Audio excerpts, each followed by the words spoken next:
I think everybody on Twitter is aware. I'm going to send out a tweet real quick and then we'll get it started. We're liver. What? We're live.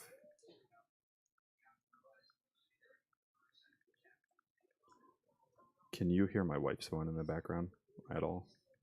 I heard a doodle-a-doot a few seconds ago. Ah, that was probably Peppa Pig. Yeah. No, it was an iPhone notification. Oh, that was my phone. Okay. Okay. Then no, I can't hear your wife's phone in the background. Okay, good. Well, we're good then. Yes. All right, guys. What's going on, everybody? I know you guys are still waiting to filter in from Twitch, but right now, all of you people listen on Anchor, everybody listen on Spotify, everywhere else. Oh my gosh, it shouts out to like 9 channels. I am here with Go Bottlesparks, my wonderful channel sponsor, Bottlespark. You guys know it. I've talked about it. We did a giveaway recently with Bottlespark. I got a Spark box in the mail. We gave out some free stuff to you guys. I'm here with Bottlespark's very own Travis Shreffler. Travis, what's up, man? Hey, thanks for having me. Also, thank you for pronouncing my last name correctly on the first try. That's very impressive, actually. I was always really good at English, so I don't know. I caught on to reading really fast when I was young, so it was just something that I was good at, but I wasn't so good at like math. You know, it wasn't my thing. English was. Dude, I use my fingers to do most math still. I turned 30 this year, and the thing that I'm most happy about at school that was wrong was that they're like, no, you're not always going to have a calculator on you. That was wrong, and I'm so happy about it. Dude, I just turned 32 in January, and I don't even think I use my fingers. I just use a calculator. I have my phone with me at all times. It comes with a calculator.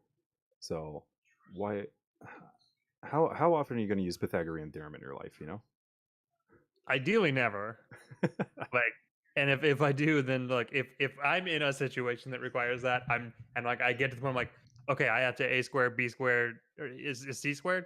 I'm Yeah. just gonna stop whatever that is. I don't care. I don't want to do that. Just on principle at this point. No more math. I can only remember like one time in my life where I actually had to use it outside of school, and it was to help my dad build something that he couldn't get the measurement down for. And so I had to use it once because it was on a weird angle of our house. And I was like, Dad, I have an idea, man. And he's like, what? I was like, I know a math equation that we can use to figure out how long this thing is. And he's like, okay. So we worked it out. I told him how long he needed to cut it. And he's like, well, I trust you. You can say hi. You can say hi if you want to. Say, hey, dude. Hey, dude. Saw it. He says, saw, dude. Go watch your show, buddy. I love it. That's like Before we started streaming, just so everyone knows, I had a fantastic conversation with Mini Lax, as I'm going to call him now. He likes Minecraft and they're building a city, and that's impressive to me. Oh god, dude, he's obsessed with Minecraft. Like that's his game. He's completely obsessed with it. Like he knows when I turn it on the PlayStation. He hears it. He knows exactly what the opening music sounds like, and as soon as he hears it, he's in here. Dad, are you playing Minecraft? Yeah, Your buddy. son is Pavlovian trained on Minecraft, and that's pretty impressive. I think he is. I didn't even do it on purpose. That's the thing. I don't know what happened, but he loves it. I probably have 30 to 40 hours logged in Minecraft, but 100% of that is just strip mining. Ah, yeah. It's just relaxing, dude. Like I don't care about building anything. I just don't at all. I work to get a diamond pickaxe so that I can just spend all of my time strip mining for no reason. It doesn't matter because I'm not actually doing anything with it. It's soothing just doing a 2x2 hold left click and just zen out for 30 minutes at a time. I don't even think I do that. Honestly, I think the bulk of my time has been spent going into just creative mode. And when I do that, I just go in and like I basically play Minecraft version of Sims. And I just end up building like these really elaborate cities. And that's the city that he was telling you about. Is he's like, me and Dad were building a city, and It's because he's been sitting and watching me build this entire cityscape inside Minecraft. So I've been strip mining like this entire hill to like level it out because I don't want to build like one of the super flat worlds. And I've been building like I built this entire like judicial center and a parking garage and a bank and a coffee shop and some townhouses and like there's a park and everything. And he's It's a just been whole chilling. thing. Yeah, That's a whole situation. it's a whole legit thing, and we've been working on it, and he's just been like chilling right beside me, watching the whole thing go down. I've tried to build a castle once and gave up, and it was just a warehouse in that it was just a one room situation. The most complicated thing I figured out was how to do automatic door opening and closing. Ooh, I just learned how to do that Yeah. without the buttons. Oh no, I definitely had the buttons. Oh, Like yeah. it was just like a step on it, and then it opened, and then you stepped off, and it closed. And I'm like, this is as complex as I need to get. I just don't want to have to press E to open up a door. I I learned how to use the buttons because I didn't realize that they even had buttons until I looked. That's how like into just like the straight building I was. And once I figured out that there were buttons and levers and then you can use like redstone and you can make automatic doors and there are like weighted floor plates that you can step on to open doors and stuff, I was all about it. Yeah. That's where I'm like, redstone? No, we don't. I don't need that. Nope, we're just gonna do everything the hard way. It's fine. Redstone doesn't help me strip mine, so it's just like it's irrelevant to me. But I you went to the Ember place, the Dark World or whatever once. I'm like, no, this isn't rocks that I can break up. I don't care. Get out of here. I It's too just end scary. up like I find TNT and I'll just drop TNT on the hills. I'll blow everything out and then I'll just clean up the rest and start building stuff like roads and sidewalks and like my city has literally everything in it. Like I've got city sidewalks that are like super clean with street lights. Like it's a legit thing. It's pretty cool. Please tell me there's a video somewhere where I can get a tour of this. There's some on If my not, stream. Yeah. okay. Because if not, there's a nice free content idea for you. Yeah, that's true. I don't know how many people are watching Minecraft videos though. I assume the community is still pretty big because it's been going Oh strong yeah. for what like they just celebrated their 10th anniversary. Yeah, which is and like I think it was like 100 million players or something like stupid like that. Jesus, that's Like so just many people. mind-bogglingly stupid numbers of people that play that game, and it's incredible. That's so many people. But you got to figure like probably 65% of those are like 12 and under. Yeah, I also wonder how much of those are duplicates. So like I True, bought it true, on iPad and on Windows. So it's like, am I two people or am I one in this count? true, Then again, I'm a nerd on this stuff, so I worry about these things. true. And I guarantee most people are just like, oh, 100 million, that's cool. And then they went on with their life. And I'm like, what are these numbers? Where are you getting these? Have How I are we tabulating this? have I ever made a TNT launcher? No, my lab. I didn't even know you could make a TNT launcher. That's how not knowledgeable about this game I am. I have no idea. I feel like Minecraft is maybe like, Rule 34 of the internet. If it exists, there's porn of it. Yeah, yeah. I think there's probably a Minecraft for that. Like if the idea exists, you can build it in Minecraft. Oh Jesus, I hope not. It wouldn't surprise me. You There know, was a friend of mine made automatic cow slaughtering machines. what? So like I guess like the baby cows or the calves are only 1 voxel high, and when it grows to full, it becomes 2. And so it would detect or something 2 pixel high things in this thing and put it into the thing. It would kill it, harvest the meat, cook it, and put it in a box. What? And he would just have to like feed them so that they breed. And like you can do it with chickens and you can do it with sheep and pigs. And so he just had these like automatic slaughterhouses, did everything for him. You just had to go in there and throw more feed in there every now and then to make sure they breed before they all grew up, and it killed all of them too fast. All right, I'm not gonna lie. At first, I thought that was gonna be like something really creepy that your friend did, and then once you started telling me that, I was like, that's one of the most genius ideas I think I've ever heard. I mean, it's both. Yeah, but it's genius. Like, oh yeah, no, it saved him a lot of time.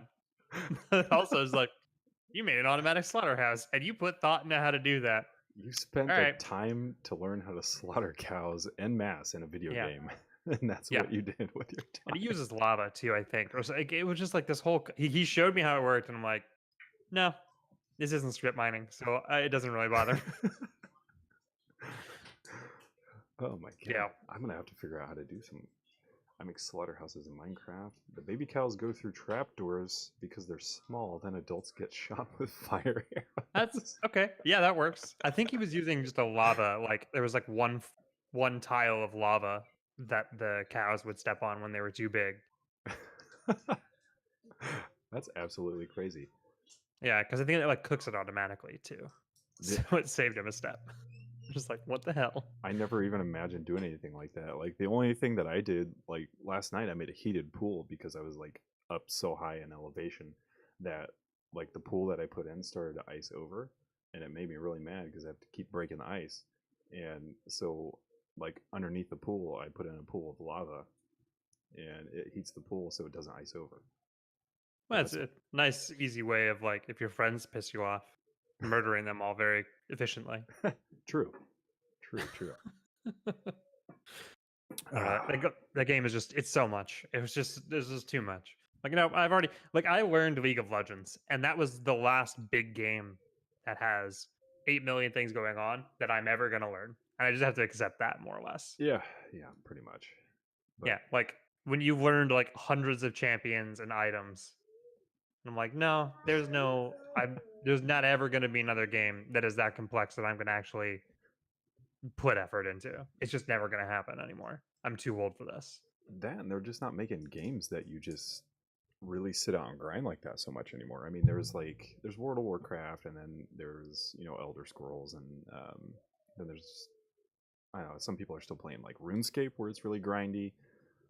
RuneScape's getting popular again, Again, it like is. out of nowhere. And you have to honestly just like this is where like again I'm a nerd. So like from a business standpoint, I'm like, that's pretty beautiful community management because they didn't do like crazy updates. It's still the old like it's literally old school RuneScape. Yeah, All they did was foster a community yeah. properly just a decade later than they should have in the first place. Man, I I'm like, all right. started playing that game when it came out in like 98, 99. It came out officially, I think the beta was 98, the actual game was 99. And I played that religiously back in 1999, and people are still playing it now. And it's literally 20 years later, and it's like, dude, this that's amazing. What other, how many other games do that? That's when you get a real banger. Yeah, I mean, I have a feeling Minecraft is going to be one of the only ones that is going to be like that, and I think you're going to have like I don't even know if WoW is going to hit although WoW probably isn't that far behind. They've been going pretty strong since I played WoW like crazy back in like 2007. So it's I been a never while. did, man. I did the free trial and I didn't even get as far as you could in it. I did. Just I MMOs are too much. I played it like religiously. That was when the market crashed back in '07 when Bush crashed the market, and I actually lost Mm, my job. okay. And since I lost my job, I couldn't find anything anywhere. And I'm talking like, some people will like lose their job and not go look for another job. Yeah. Like I was out the next day job hunting, and I went through 4 different counties in my state, all adjacent to my county. I went all around in a circle looking for something, looking for anything that was even like close to what I was making, and I couldn't find a single thing. And I was just, it was the worst time of my life, dude. I've never been so depressed in my life, and I was unemployed for 9 months. So what I did was I sat and I played World of Warcraft, and I did that for like 10 hours a day until, I would call my employers or my prospective employers and be like, hey, just checking on my app. How's it looking? We don't have anything, blah, blah, blah, blah. And it was like that for 9 months. And I just said, screw it. Fuck it. I'm going to go play World of Warcraft. And that's all I did. It was terrible. I got fat and I got depressed and I was very unhappy. And then one day I just quit and never looked back. I had one of those, but I took it very differently. I had 6 months where I was unemployed and I relished in it because it was like it's like this sounds like it should suck. I broke up with like a fiance, moved out of an apartment, lost my job, and then like broke my ankle in a month. Oh, Jesus. and I just moved into a new city away from like my family and stuff by a few hours, and I was like 22 or 23, I want to say. Um, and I was like, oh, like my whole life has ended, and I'm like, you know what? I've been working my ass off since high school. I'm gonna just kick back and Sure. drink beer, and I also got fat. For me, it was Call of Duty. I got real fucking good at Call of Duty. Um, and and some League of Legends. But Yeah, yeah, weirdly enough, I'm actually really glad this happened because one, it was like a nice reset period before I like, all right, I'm gonna go into the workforce now. My unemployment ended, and I was like, I got a job now. sure. Um, and in that time, I found Twitch. So potentially, my life Mm. could have been very, very different and way more boring and stuck at an insurance company had I not done that. Because I remember I would wake up at like noon or one, and I go on Reddit, and Reddit posts like someone had posted SGDQ. If you don't know what SGDQ is, it's No. Summer Games Done Quick. It's a speed running event they do twice a year for charity. And it's gotten huge now. Like they literally raise a million or two every time they run it now for like Doctors Without Borders and stuff. Nice. So I'd never heard of the concept of speed running. And I saw that they're like, yeah, this dude's gonna play Mario 64 and do all 120 stars in like an hour and a half. I'm like, what did you just say? Because I'd never been able to pull off getting 120 stars ever, let alone an hour and a half. And I was like, I gotta watch some of this. Right. And so I went and watched it. I'm like, I'm gonna watch 30 minutes. And I watched the whole thing, and then I watched the next three games. And I'm like, this site is insane. You sit here and watch video games. And this was in 2011, 2012. Mhm, mhm. So like real like it was I think it had just changed to Twitch right before then. Right. And I was like, "What is this?" And I'm like, "Oh, there's League of Legends professionals that like you can watch and you can watch them like compete." And I'm like, "That's neat. I've never heard of that before." And like got huge into that and like got obsessed with Twitch and spent a good amount of that 6 months watching Twitch when I wasn't just playing Call of Duty. Um And now I, like, work with it. So I'm like, "Oh, it's probably for the best that I decided to just be a shitbag and not find a job." No, it's amazing, man. Like I think Twitch had probably the same pull on me. It sounds like it did for you too. Is I was just like I was completely dumbfounded when I found it because I remember saying the same thing to myself, and I think it was back in 20. I want to say it was 2014 when I found Twitch, and I looked through all these channel categories. I'm like, is this just literally people playing video games, and people are watching these people play video games? And then I started looking through some of like the more popular channels, and actually Lyric was one of the first people that I followed, and I watched him quite a bit, trying to figure out like what all the hype was. And the more that I tried to figure out what the hype was, the more that I realized I liked it, and I kept watching um, Lyric stream all the time, and I was just so dumbfounded. I was like, "What? This guy's got like 50,000 people watching him live play a video game," and I was like, "This guy's got to be making buku bucks right now." And I mean, it's true. He is. That guy's net worth is unreal. But um, it, I think that's initially what got me pulled into it, and then I started playing Destiny 1, and that's when I started my streaming adventure at the D1 beta. And I haven't looked back. I've been stuck on it ever since. Yeah, it was like a I have to understand that because like, I'm like I definitely was one of the kids, like, I would say I grew up on the internet. Um, so, like, I was a little bit annoyed that it existed for as long as it had and as established as it had, and I hadn't heard of it. Yeah. I was like, "What the hell, man? I'm supposed to be like it's supposed to be my thing is to understand what's going on the internet." Um Which was, like, way easier back in 2011, 2012. There's a lot less of it. Yeah. I saw a great I saw a great quote that was like, in 2000, everyone was like, "There's 8 million websites, and they're all linked together." And they're like, "Cut to 2019, now there's 4 websites, and all you see is screenshots of the other websites on each of them." Mm-hmm. Like, "Oh, that is kind of a sad state of affairs a little bit." But I was kind of annoyed. I was like, all right, well, now I have to like understand this, and I had to like I nerded out and like started to try to understand it. But I'm like, I kind of am annoyed because it didn't even occur to me to try streaming until like 6 years later. Oy. Oy. Like I thought you had to have this whole setup. And then I Oh, finally yeah, Googled it. yeah. And I'm like, wait, I could have been doing this the whole time. Right. Are you fucking kidding me? Wait, you mean I God could have damn it. been streaming straight from my PlayStation this whole time? I don't even have to have a camera? What? Yeah. And I was like, dude, I was so bummed. I was so annoyed. I'm like, well, you're an idiot. And like again, it's like I'm kind of like I'm one of those people who's like I don't regret the past ever. Yeah. Like I'm like, you're dumb. You could have figured that out if you tried. I was like, you know what? If I had, who knows where I'd be, Yeah. and I'm pretty okay with where I am. So I'm like, yeah, there's no point. There's no point what ifing when you don't have a time machine to go test it. Yeah. And it could also be way, way fucking worse. Because True. like I don't think I was actually thinking about this. So like, all right, have you had like someone message you privately and be like, "Hey, I really appreciate like what you do and your streams, your content. It means a lot to me." Have you had that? Yes, absolutely, dude.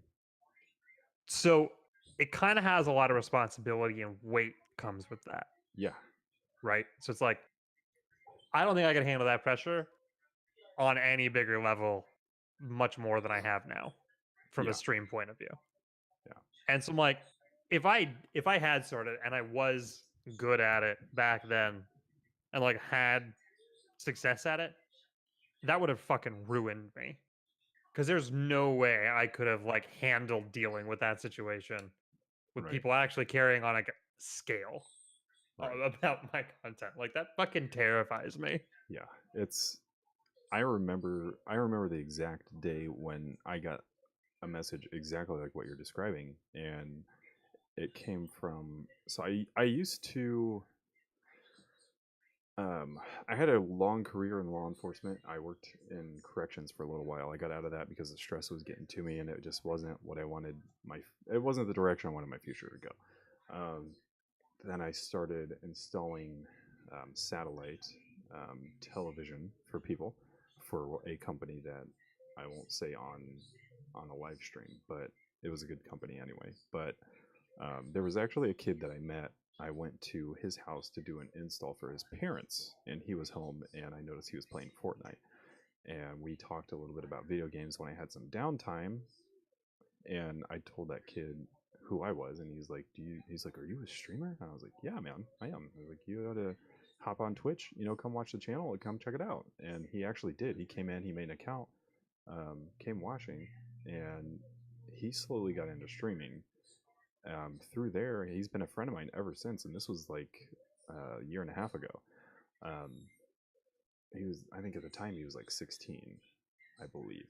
Um, but he started streaming himself, and I got a message from him over my Facebook page, and it was the exact same thing. It was like, "Hey, dude, I just wanted to let you know that I really look up to you, and I really like your streams, and I really the only reason why I started streaming was because of you, and I wanted to tell you thank you, and I really appreciate it." And like I think I read over that 4 or 5 times. I sat there, and like people, I think some people fail to understand how impactful their words really can be and really are for some people in some situations. Um, for me, in that situation, that one hit home for me. Um, that one, it's one of those ones that really hits you in your heart, and you just feel that overwhelming sense of like, I did something right here. I did something good, and that that's happened a couple more times. Not maybe not so as detailed as his message was, and really heartfelt as his was, um, but it all means the same, and it has the same effect on me every time. Is it's like you feel, and like you said, an overwhelming sense of responsibility, and it's like, okay, um, I don't make a lot of money doing this, and I do it because I love it, and this message, right here, is the reason why I do this, because of kids like this, who there are kids out there that just this is what they like to do, and I think what part of it is some kids get stuck in that grind of, if you remember back in high school, how much it sucked. I was talking about this last night on a stream. I don't know. I typically don't know anybody who liked high school. Um, like, hey, did you like high school? I did. You did? Yeah, I had a really bomb-ass graduating class though. We all just got Well, along. I don't mean your friends. Like, I mean like going to school in general. Like, did you like? I mean, I didn't like school, but I liked all the extracurricular stuff I was in. I liked art class. But you didn't like school. It was the best. But school itself, no, I was a terrible student. You're terrible. B's and F's. Yeah, it's I don't know. There are very few people that I think I'm ever going to talk to be like, yeah, I really liked high school. I really did. I hated it. I think I don't want to sound like I don't want to talk like I'm conceited or some bragging Do asshole. it. Embrace your ego. I'm not that kind of guy, man. I let my ego go years ago, but I'm just chill now, man. I used to have that ego thing when I was on TV and shit, but I don't do that anymore. I hated high school, and I think part of it was because I think I was too smart for my own good. Yeah.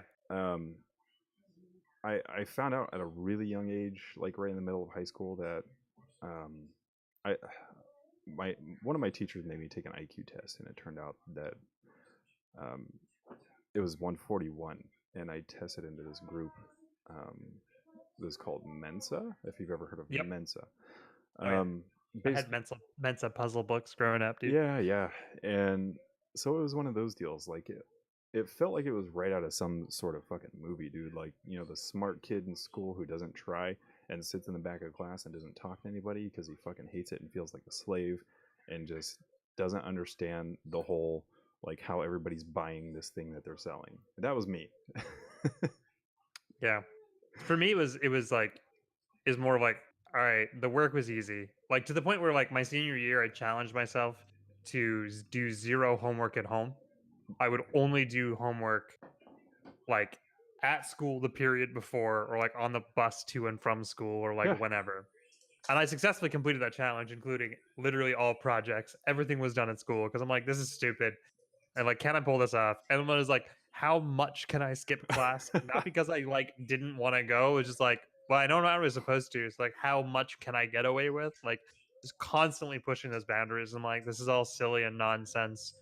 And I was like, how much can I push fucking with other students in front of teachers in ways that like I'm clearly messing with you and I'm clearly doing this just to kind of be a jerk, but I'm not breaking any rules.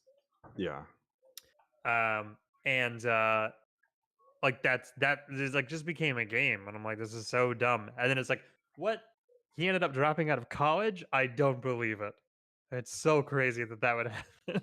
Because like, I was fucking terrible, man. Like I always did well. Like I still like graduated with over a 4.0, Yeah. but mostly because I took AP classes that weighted higher.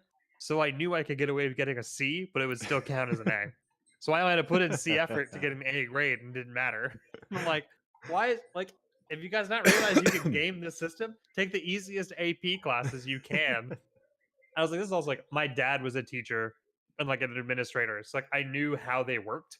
So I knew that they were budgeted more by having more AP students. So they wouldn't tell me no to join an AP course. Like, you already have three. I'm like, no, I can handle it. It's fine. Don't worry about it.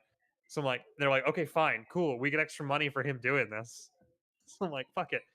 5 AP classes. I could just screw around and put in half of the effort as like an honors class and be a-okay. And it was great. And I hated every second of it except for drama class, Ugh, which yeah. was fine. But yeah, it was just like I hated it, man. Like, and now like I learned early on that like adults don't know anything better than most other people. Like they didn't understand most things better than a kid did. Right. And so that kind of made the whole thing a farce. And like that's now hitting the next logical conclusion, which is that I'm an adult and like I can't pretend very much anymore that I'm not an adult. Like I turn 30 soon. So like that's kind of like, yeah, no, you're definitely a grown ass man. I'm like, I have responsibilities and stuff to other people. I'm like, shit. Like, I can't even like say I'm just in delayed adolescence or whatever. And like, I feel like I don't know anything, and like, it scares me, even though I knew that I would feel this way 15 years ago in school, because I figured out most adults feel this way. Yeah, yeah, I figured It's a that out very too, man. confusing situation. It's a certain amount of existential dread that is horrible. And Yeah. for anyone younger listening, it's unavoidable. So get ready for it. You can't escape it. You can't escape the system you're stuck in, man. That was the frustrating thing for me. It's like I you have to send your kids to school, otherwise you go to jail for not sending Yeah. your kids to school.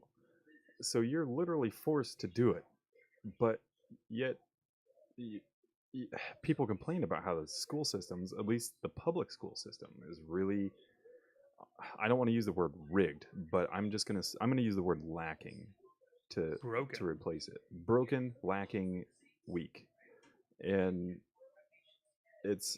I didn't learn anything in school. I didn't learn anything, and the way that my advisors and my teachers talked about school was not the way that I ever saw school, and not that's not the way that I ever found school to be. I didn't find it a place to where I could socialize with my peers because, for one, I socialized with older people because they were more mature and they weren't assholes like a lot of the people that I graduated with were. I went to a really small school, and most of the people in my school, some of them drove their tractors to school. I'll just tell you that. That's a legit thing. Yeah. We have a tractor day in my school. But my family is a sports oriented family. My brother went on to play professional sports. He played baseball all of his life. He was picked up by the Blue Jays, played for them for a little bit, and retired. And he now still plays baseball, except he is training kids currently. Um, I should have done it. I should have. A lot of people think I was better than my brother was, but my heart wasn't into it because I always liked technology. And look where I'm at now. Um, the problem was, as you know, because you're just a few years younger than me, 10 years ago when we had um, Pentium 4 processors that just came out and people were still burning CDs and using a Walkman, um, how limited our resources were for doing anything that we're all doing now, and how tough it would be without moving to Silicon Valley to get into something that we can do from our homes now. So it was really limited. And so the things that I wanted to do, the things that I was interested in, my school didn't offer it. It wasn't anything local that I could do that was even remotely close to what I wanted to do. And then later on, I ended up getting into, I oddly enough, I worked as an international model for about 10 years. And I was on TV and I did a few things with that too. Um, and that was one of the weirdest things I think in a small town that they've ever seen happen to a kid. Like, it was weird, man. Like, I'm around all these people who are working class. They get up and they work their 40 hours a week and they go home to their families. And these are people who graduated high school and didn't go to college, and that's fine. That's fine. I dropped out of college because I hated it. But I said, hey, I'm young, I'm motivated, I'm smart, I have the time, I'm going to do it. So I went for it and I made it. And I was making it even further. But when I would come home from work and do whatever, I got treated really, really weirdly, almost to a negative sort of weird. Yeah. I think people thought that I thought I was something that I wasn't and never tried to be. And so you can imagine the judgment in a small town that a kid who's, you just saw on TV is facing. And the amount of attention that brings in a small town, and I hated every bit of it. And once I quit, it's like all of that fake stuff disappeared. So then I picked up streaming because I still really like being on camera. I like talking to other people.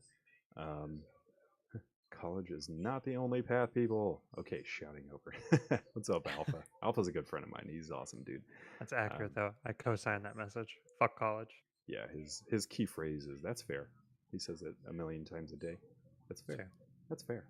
Um, so yeah, I got involved in streaming. I got involved in video games. I got involved in graphic design. I got involved in photography. Everything creative, I love. He's even got his emote right there. That's I fair. love it. I just saw it. It's amazing. That's some fucking branding right there. The infamous raging dick. I love. What up, Dick? That's a nice name, dude. I love that. What's up?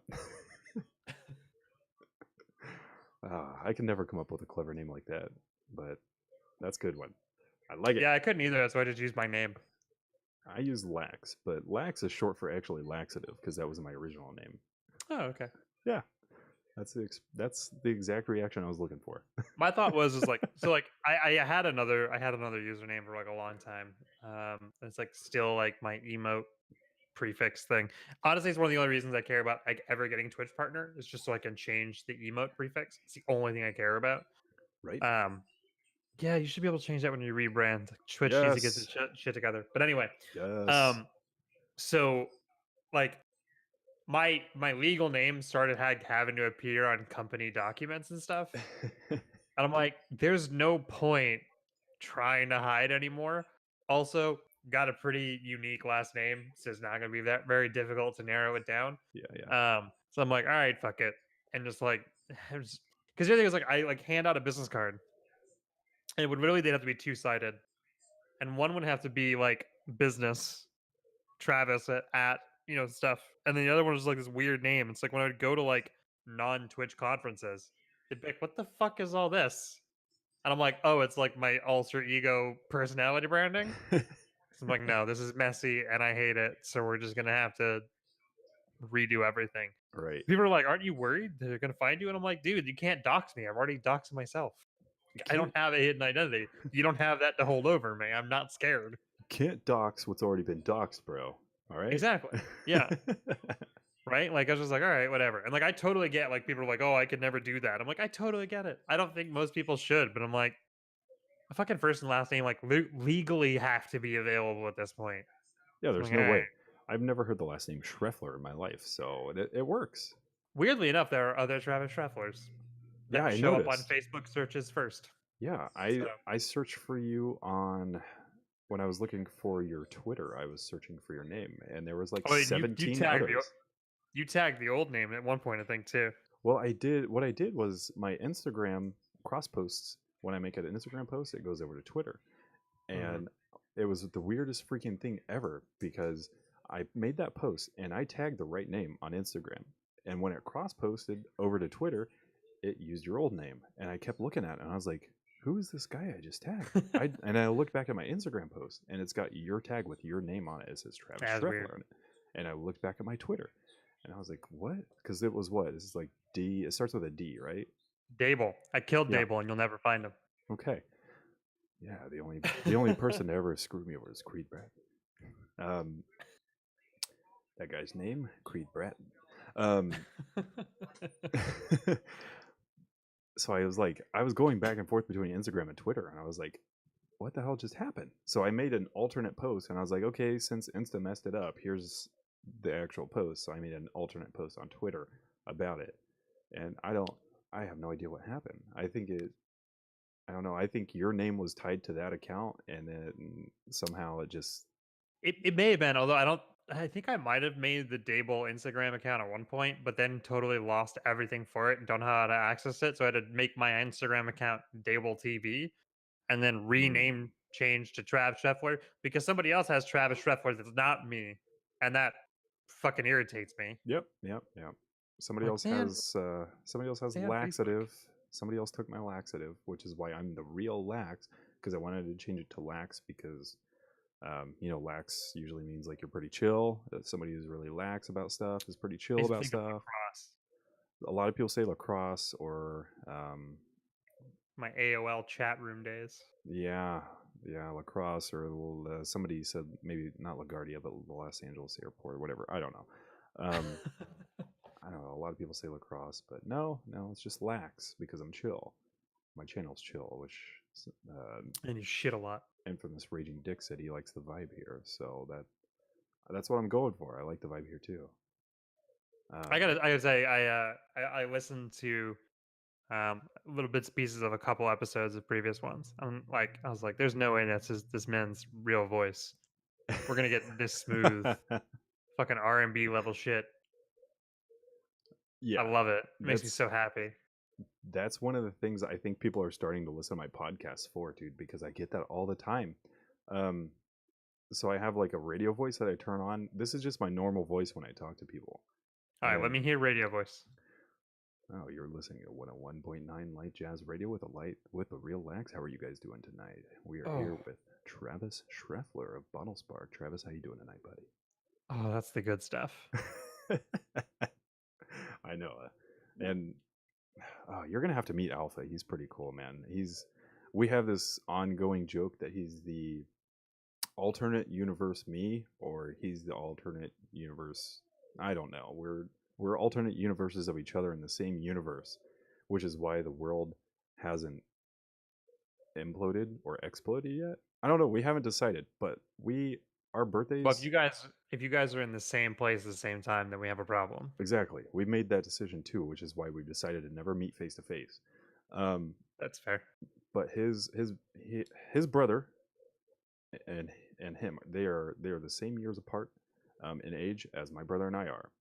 His name is the same name as mine. His real life name is.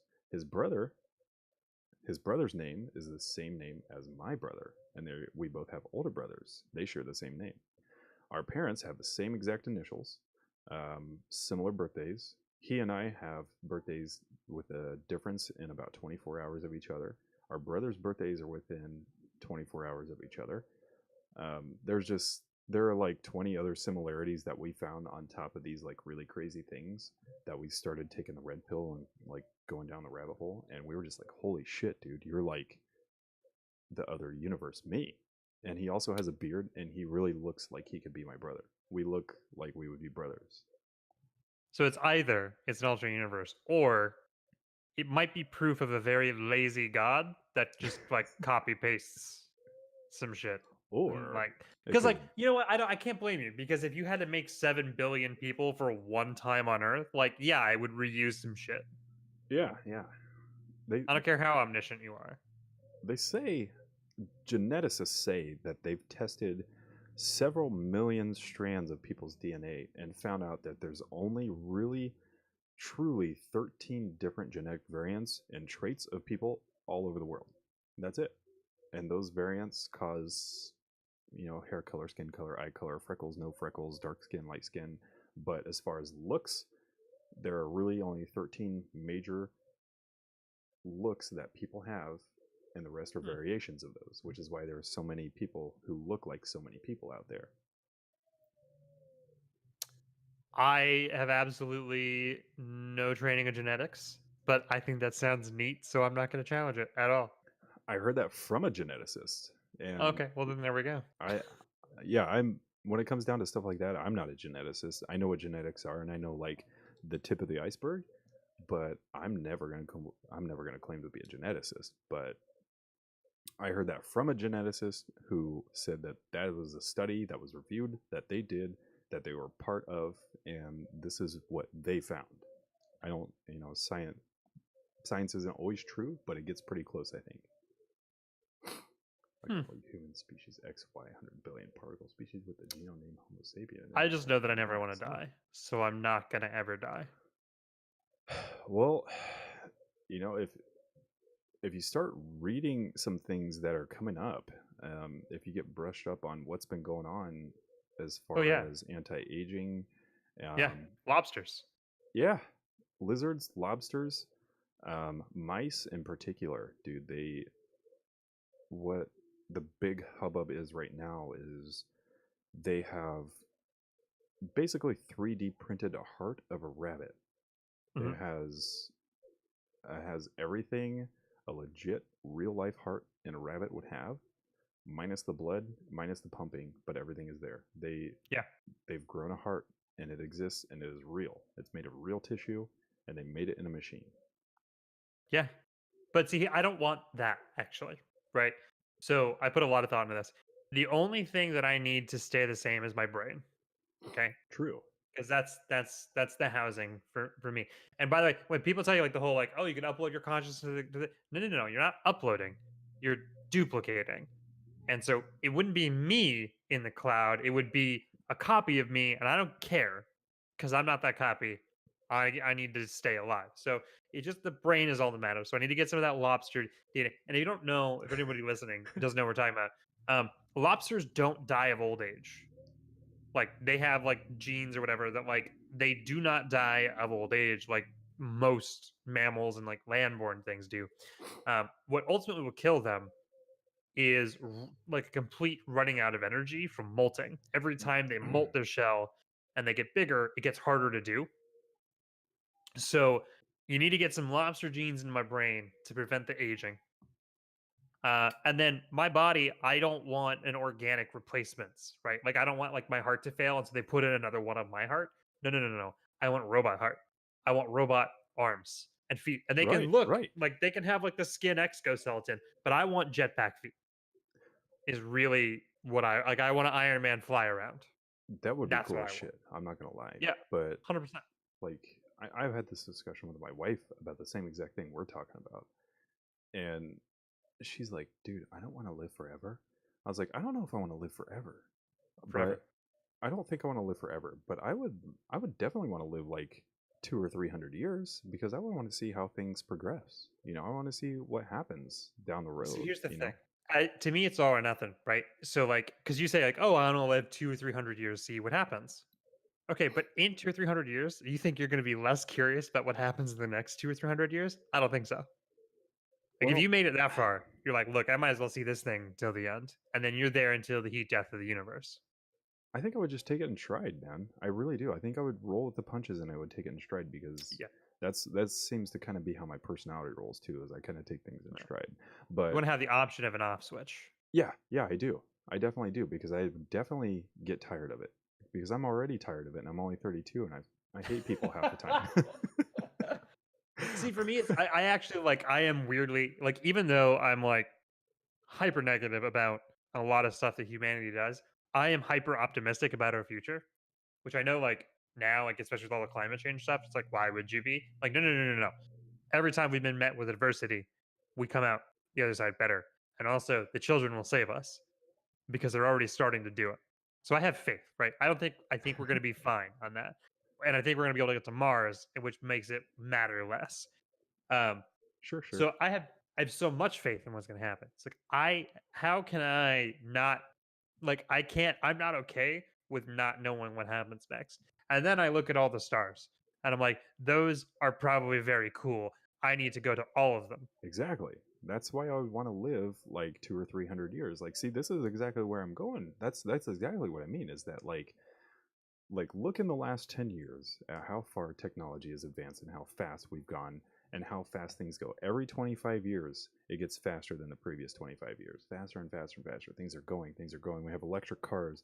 We have instant transmission of messages. We send instant text messages to people. We can send instant videos to people all over the world. We can communicate and do all these amazing things, and we can go to Mars and we can send a photo. We can take a photo from Mars, send it down here within like 5 minutes, and it's here. um, like what's going to happen in the next 10 years? And then once we figure out that stuff, Intel just made a supercomputer that completely broke all the records that China ever had with their supercomputer. Hmm. And there's going to be like this big supercomputer, like just like we had with the Cold War, like my nukes are bigger than yours, and no man, ours are way bigger, check this shit out, you little fucker. And then like we had the Cold War, and now we're going to have a supercomputer war. And um, like I want to have the option to have an off switch because I am going to get tired of it. I know that for a fact. I am going to get tired of it, and there's going That's to be a fair. time where I'm going to be like, I've done everything I wanted to do, and I've seen all the really interesting things that I wanted to see, and I got all the answers that I needed to have for myself. Boosh, off button. I'm good. I love my family. My kids are good. My grandkids are set. Everybody's good. I'm happy. There's nothing more that I can do. I'm good. Um, but I definitely don't want to live forever. But I would want to go like, if I could have like 200 or 300 healthy years in there, where I had like robot arms or like cyborg feet. Like, how cool would that be to like Be so dope.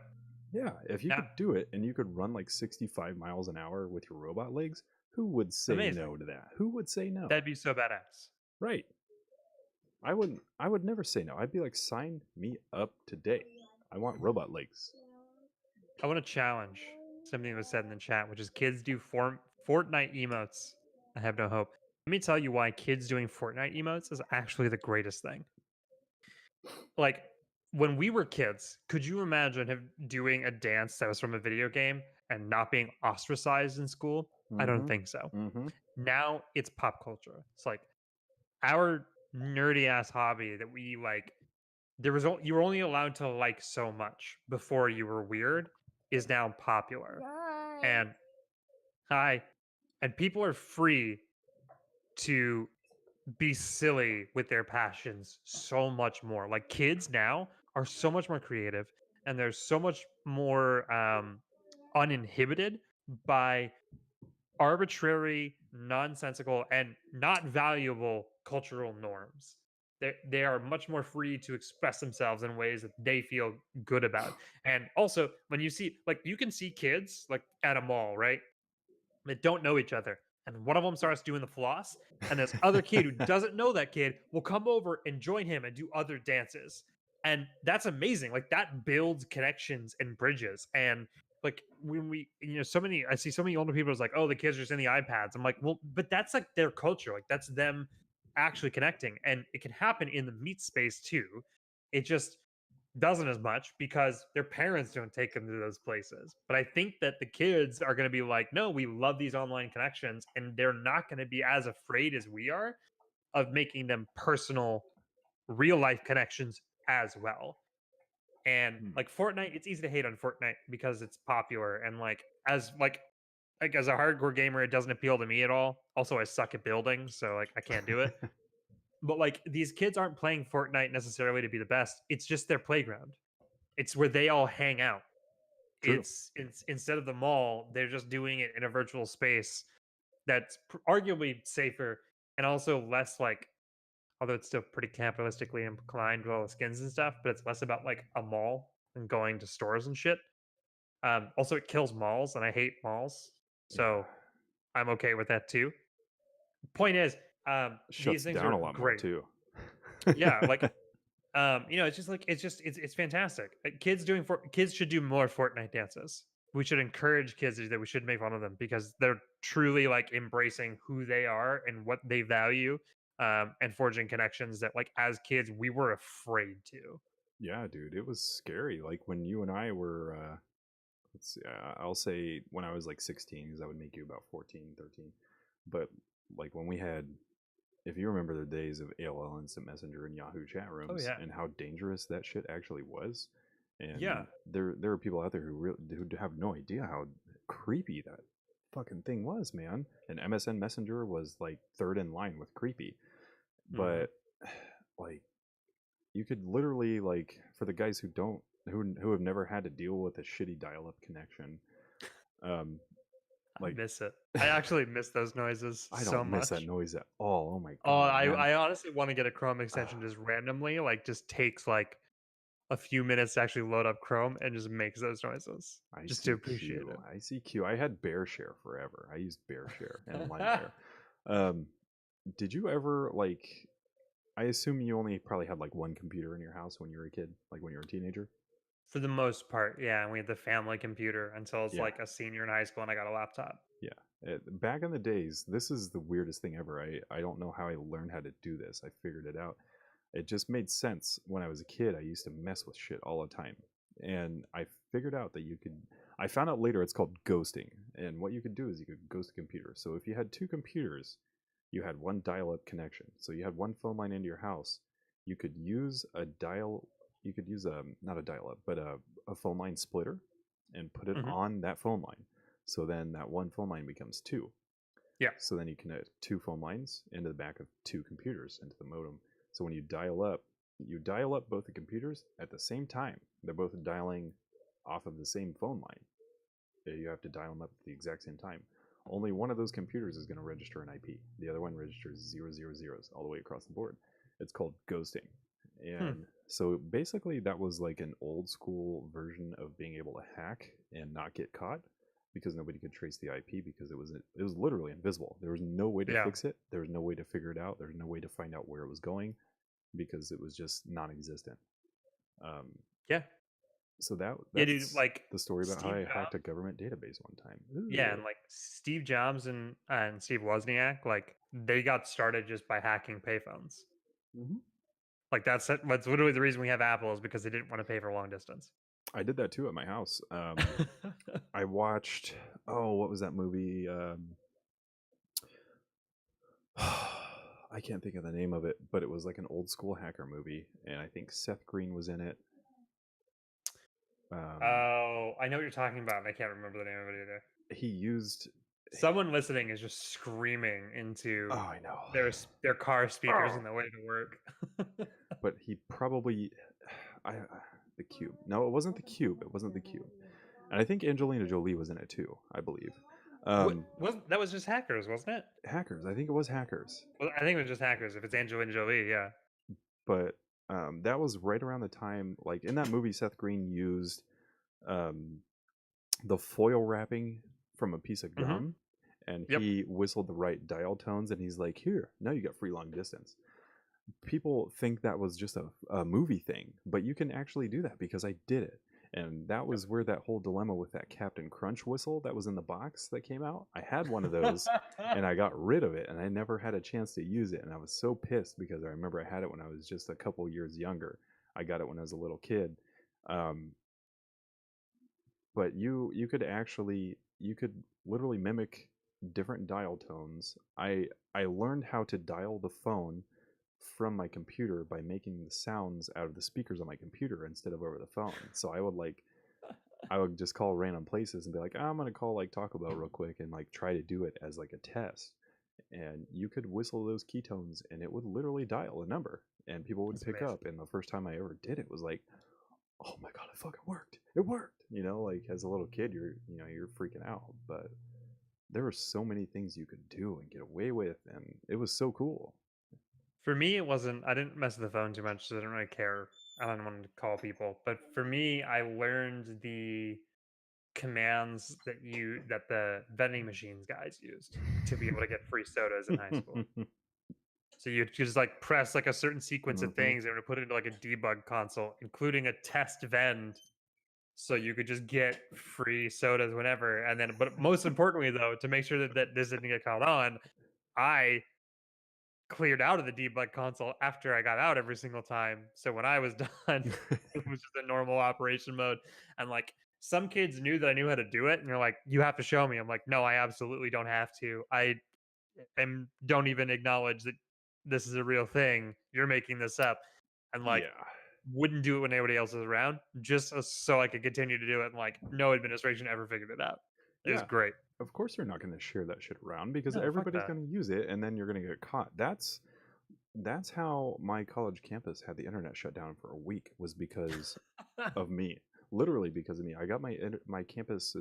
My campus had to redo their infrastructure because I found an open port. Because if you remember back in the day when we used to download music files illegally, there was a certain program that would run off, just like all the others, they would run off different ports. And my campus was basically monitoring everybody because nobody had VPNs back then. Nobody knew what VPNs were, but you could still set them up. They still existed. They just weren't well known. Nobody knew what the hell they were. So basically, I had one of the only computers that didn't have one of the open ports shut down, so I was downloading like thousands and thousands of songs for people off campus because they couldn't get into their stuff and download music because the campus had gone through, found all the ports, shut them down. Mine was invisible, and I kept it quiet, so there was like people were just handing me like song lists. People would write songs on pieces of paper and be like, "Hey, dude, can you give me this?" "Yeah, dude, give me an hour, I'll get it for you." "Thanks, man." I remember those days. And so I just got so tired of doing it, man. I was burning like 10 CDs like a day, and then it was 20. And then after that, I was just writing down port numbers that were open that I'd found, and I just started handing them out to my friends. They'd be like, "Oh, thanks, dude." And then somebody else, like, they would literally call me up and be like, dude, my port got shut down. Can you give me another one? Yeah, hang on, I'll call you back. And after enough of this fiasco, like, this went on for like a month, dude. Like, I'd have a port open and it would be shut down in a couple hours. They were on it, dude. They were on top of it. And I was going through, it was just this back and forth, neck and neck race of like, here's an open one. They got an open one. Let's shut it off, man. You know, and it just kept going. And then eventually they just shut everything off. You couldn't access even the campus website. They shut Damn. everything off to the campus. And everybody was pissed, and they're like, I didn't really say anything because I thought like I would get my ass kicked. Yeah, it's safe. Because I knew exactly what happened. Mm-hmm. And we were all kind of like sitting out in the courtyard. There used to be like 20 or 30 of us just as friends. We would just sit out in the courtyard, and then like that's where we hung out because our dorms were like surrounded by this courtyard. And they were talking about how like nobody had internet access, and I can't get on the internet. I can't do any of this. And I'm just sitting here and I'm just like, oh shit. Like I'm internally panicking, trying to look normal, and I'm just like, oh shit, they found out. What the fuck happened? Am I gonna get caught by like the FBI sort of thing? Like I'm like stressing out like crazy. And then everybody got a note in their mailboxes that said that they shut the internet down because of some I don't remember the choice words they used. It was like 10 years ago, but basically somebody was messing around with their system, and their security didn't pick it up, and so they had to shut it off and restructure things. Those were simpler times. Fun times, but yes, simpler times. Hey Tara, what's going on? There's Tara's also nothing quite like the exhilaration of essentially your computer's health lottery of trying to download something from LimeWire. yeah. Ugh. These kids don't understand how easy they got it these days. I know. Just go to Spotify and pay for it like a fucking nerd. Right? Part of me died a little bit. So the first music subscription service I actually ever paid for was Napster. Ooh. Because they went legit, and like they got bought by Rhapsody or something, and they had a streaming music service. And it was actually really fucking good. And this was when Spotify was only in like the Scandinavian countries. Yeah. And so I'm like, I've heard of Spotify, I couldn't get it. So I'm like, I need something like this. I need that. It's like Napster existed and they had a free trial. I'm like, all right, we'll try this out. I'm like, this is actually game changing. Right. And then it shut down before like the month later Spotify came. And I'm like, all right, fine, we use Spotify. And I haven't looked back since. I never had Napster, but I did have Spotify like as soon as it came out because I heard a lot about it, checked it out, liked it, and I didn't like Pandora, so I got Spotify. Like Pandora was the jam because it used to be great. Yeah, it did when it first came out. And like I discovered a ton of great music from Pandora. I did too. And then just like every other song there was an ad. Yeah. Or like not full length songs at times. I'm like, what the fuck are you guys doing? Like half the podcasts I listen to, there's an ad every 30 seconds. Ah. Yes. Not my You're listening to the channel. wrong podcasts. Except for this one and whatever ads there might be. There's only one ad that plays, and it's right in the middle of the show, and that's it. Just one. What's the ad? What's the ad for? It's on a rotating list. It Okay. randomizes, so I have to do readings for certain advertisers, and they pay me to do it. And it's basically it's how Bottlespark works. It's on a click process. Yeah. Segue. Hello? Speaking of, but it's on a click process, click per click. So, but honestly, dude, I mean, we've got plenty of people in here. We need to start talking about this anyway. Speaking of all the hacking stuff we used to do, and it sounds like that's your segue into, from what only I can assume, how this whole process started with you and Bottlespark. And that's what I'm really here to talk about. Is I want to know everything about Bottlespark, because coming into this, some of you guys who are listening or who are my friends may think that I have all the info on everything about Bottlespark. I have the info that I've been given from this guy right here, and his wonderful associates on his team, but I don't know the ins and outs of everything like he does. And it sounds to me like Travis is an open book, and I want to get that info too. So I want to hear everything about Bottlespark. I want to hear everything about what you do there, how it started, everything. Okay. So story time. Um, 2.5, almost 3 years ago, um, I made a video. I was making YouTube videos, and they were mostly Twitch focused, but I just didn't have enough time to actually stream. I could only like make videos, so I just did that. And there were a lot of like view bots back then that were happening that people were paying for, and Twitch sued the makers of these bots. And so the day they did that, I downloaded the legal complaints and did a video basically going through what their legal complaint was, like what they were actually suing for, Hmm. and things like that. And I made a video about it.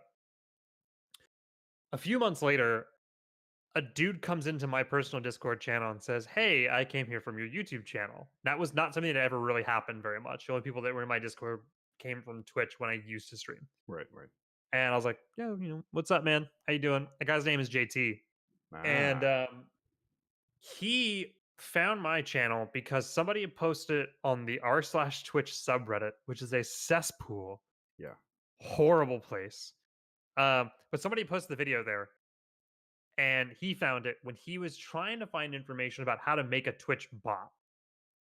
Ah, So he had mistakenly found my video, which was about something totally different, when trying to search for this. Found it, and a few weeks later, like he came in and said hi. Like he came into the stream a little bit. I'm like, cool, like a new viewer. This guy seems really nice. Cool. He messaged me. He's like, hey, like you seem to understand what's going on with Twitch. Can I like pick your brain for an hour on a Discord call? Prior to this, I had helped a streamer by the name of Daniel the Demon. He was a coworker of mine back then. I helped him. He didn't know what Twitch was when I started working there. I was watching it while doing stuff at my day job, and told him about it. He got interested. He started streaming. I was like his head mod for a long time. Like we learned Twitch together and grew up. He's now a partner streamer. Like does it full time. awesome. Um, and so like JT saw that like I knew this stuff. I was like, yeah, sure, man. Like whatever. So it was like one night. It was like a Tuesday or something like that. At like 10 p.m., we scheduled a call, and I'm like, it's weird that someone's scheduling a call with me, but okay, cool, whatever. And it was only supposed to be about an hour. The 10 p.m. call ended at 6 a.m. the next morning when we kind of accidentally flushed out a potential business plan. um, and essentially, his background is in like performance marketing, so like affiliate links. Like he has been doing it for about 20 years. So like when that stuff started to come out, he was working on those projects, Oh, good lord. and working in that industry. And basically, what he wanted to know was like, how do Twitch streamers make their money? And I was like, oh, subs, which is all there was back then. It was Right, only partners had subs. There was no bits, and this was just that and like Streamlabs donations. And this is back when Streamlabs took like a 5% cut. right, Um, and he's like, that's fucking terrible. Why would anyone ever do that? I'm like, I don't know, but they do. And so he taught me some about like affiliate marketing. I knew nothing. I knew some about it, but not very much. right. So we started making we started the first thing we worked on together was actually a Discord server that we wanted to have like a call it like a mastermind program or something. Basically, just like wanted to have a space for creators to come together and like answer each other's questions and work together and stuff like that. And all the questions that we started to get for the most part were about how do we make money? How do I work with companies? How do I work with businesses? How do I know what my stream's worth, etc. Right. Um, so we kind of just stumbled into making a company, which is now called Bottlespark. For a long time, we internally called it Violet Runner, which we only externally referred to as Project V, and then eventually came up with the Bottlespark name. Um, and flash forward 2 years, um, and we're still doing it. We help content creators, mostly live streamers on Twitch and Mixer and some YouTube, monetize their content. Um, the way that we do that is we basically advocate for streamers to companies. So we go out to companies, try to pitch advertising deals and things like that for live streamers. Um, we have like display deals. So if you're watching this Twitch channel right now, Sparkbox thing, he's actually making money for that. Yep. And just literally that being on screen. We do. We have a bunch of affiliate links, which there's some down below in the video. You can click on those. You buy anything, it helps him out. Um, and we send out free products. We just started our Sparkbox campaign. So this is an idea. Basically, we can send products to streamers to live unbox, try out, get their honest opinions on. If they like them, we'll move forward and try to get an actual like a sponsorship deal um, for that company with those people. If you don't like them, then cool, no problem. And The idea of that is it's always going to be free for 100 or so influencers every month. Yeah, like influencers and the streamers don't get paid, don't charge. We don't charge you guys. We send it to you for free to test it out, do your thing. The companies pay for it all. Um, and yeah, it's um, it's been amazing. Like especially Sparkbox is just coming out. This is a project we've been working on for months, and like when it when I opened up the mailbox the other day, and mine was there. Like I did, like I made I made a noise, like I squeed a little bit because like it's months of work. I was like, it's actually fucking here. People Yeah. are actually getting it. I was also annoyed because I got mine days after other people, and I'm like, motherfucker, you guys didn't start this company, I did. But I'm like, also I'm far away from where it's shipped. And it's fine, I understand it, but I was just like slightly jealous. Um, but um, but yeah, so like we just honestly a lot of what we do is we try to bridge worlds is a lot of what we do. So like it's trying to educate streamers on how business on the internet works. It's trying to educate companies that do business on the internet on what the hell Twitch and Mixer and like live streaming in general is, how it functions, how it's different from all the other advertisers that ever done. So we have to do a lot of education on both sides. Right. Um, it's a lot of there's a lot of learning shit the hard way. Like every time we do a campaign, we learn more. From the last one, and we try to be very transparent with that. Um, like we have competitors, and I say that like loosely. It's there's other companies that do great work in the space that we do of like helping content creators make money. That they're doing incredible stuff. They're doing stuff totally different from us. I'm like, if you want suggestions, I'll point you in their direction. They sometimes have great deals that we don't have, and you should check them out. Like that's why we don't do exclusivity contracts because we want you free to be able to like get any opportunity that's available. If it's with us, then that's fucking dope. If it's not with us, it's still dope. It all helps the industry. We're very much a raise all boats, and we try to be very transparent with everything that we do as much as we like legally can without breaking NDAs or like ruining relationships with companies Right. by like Right. being too open. So like, if something kind of gets fucked up, we're like, yeah, all right, that kind of sucks, but cool. We now know for next time we're going to learn from it. A lot of that comes from like getting the feedback of our influencers that work with us. Like, what do you like? What do you not like? What are your pain points? Like, what can we help fix? What can we do better? And we have a similar, interaction with the companies. You just don't see that on Twitter very much because they like doing stuff in email, and I hate email, but I really like Same. Twitter. So, um, but yeah, I mean, it's been a fucking journey, and like, um, I'm a ball of stress about it because it's like, I've never run a business before. Like, this is all new to me, and this is why we have, got my business partner JT. We've got Scott, our COO, who like keeps us all together by being reliable. Yeah, Scott's really Uh, cool. Yeah, I mean, the whole team's fantastic. If you guys ever are on Twitter, we're at Go Bottlespark. It's usually me tweeting. You can if you want, like if you know me at all, and you also know Amanda. Her name's Turarts on things. Yep.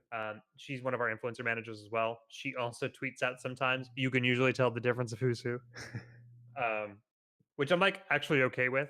I don't mind being a little bit like I don't know, like I guess it's the weird thing about working in marketing is that you start to get really tired of marketing.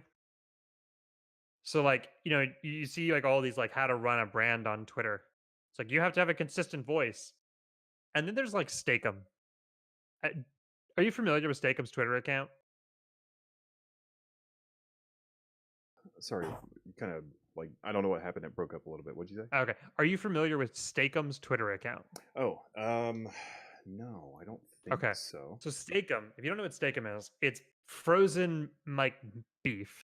It's a Okay. regional thing Oh to yeah, yeah, only yeah. I know certain what you're parts talking of the about. East. Okay.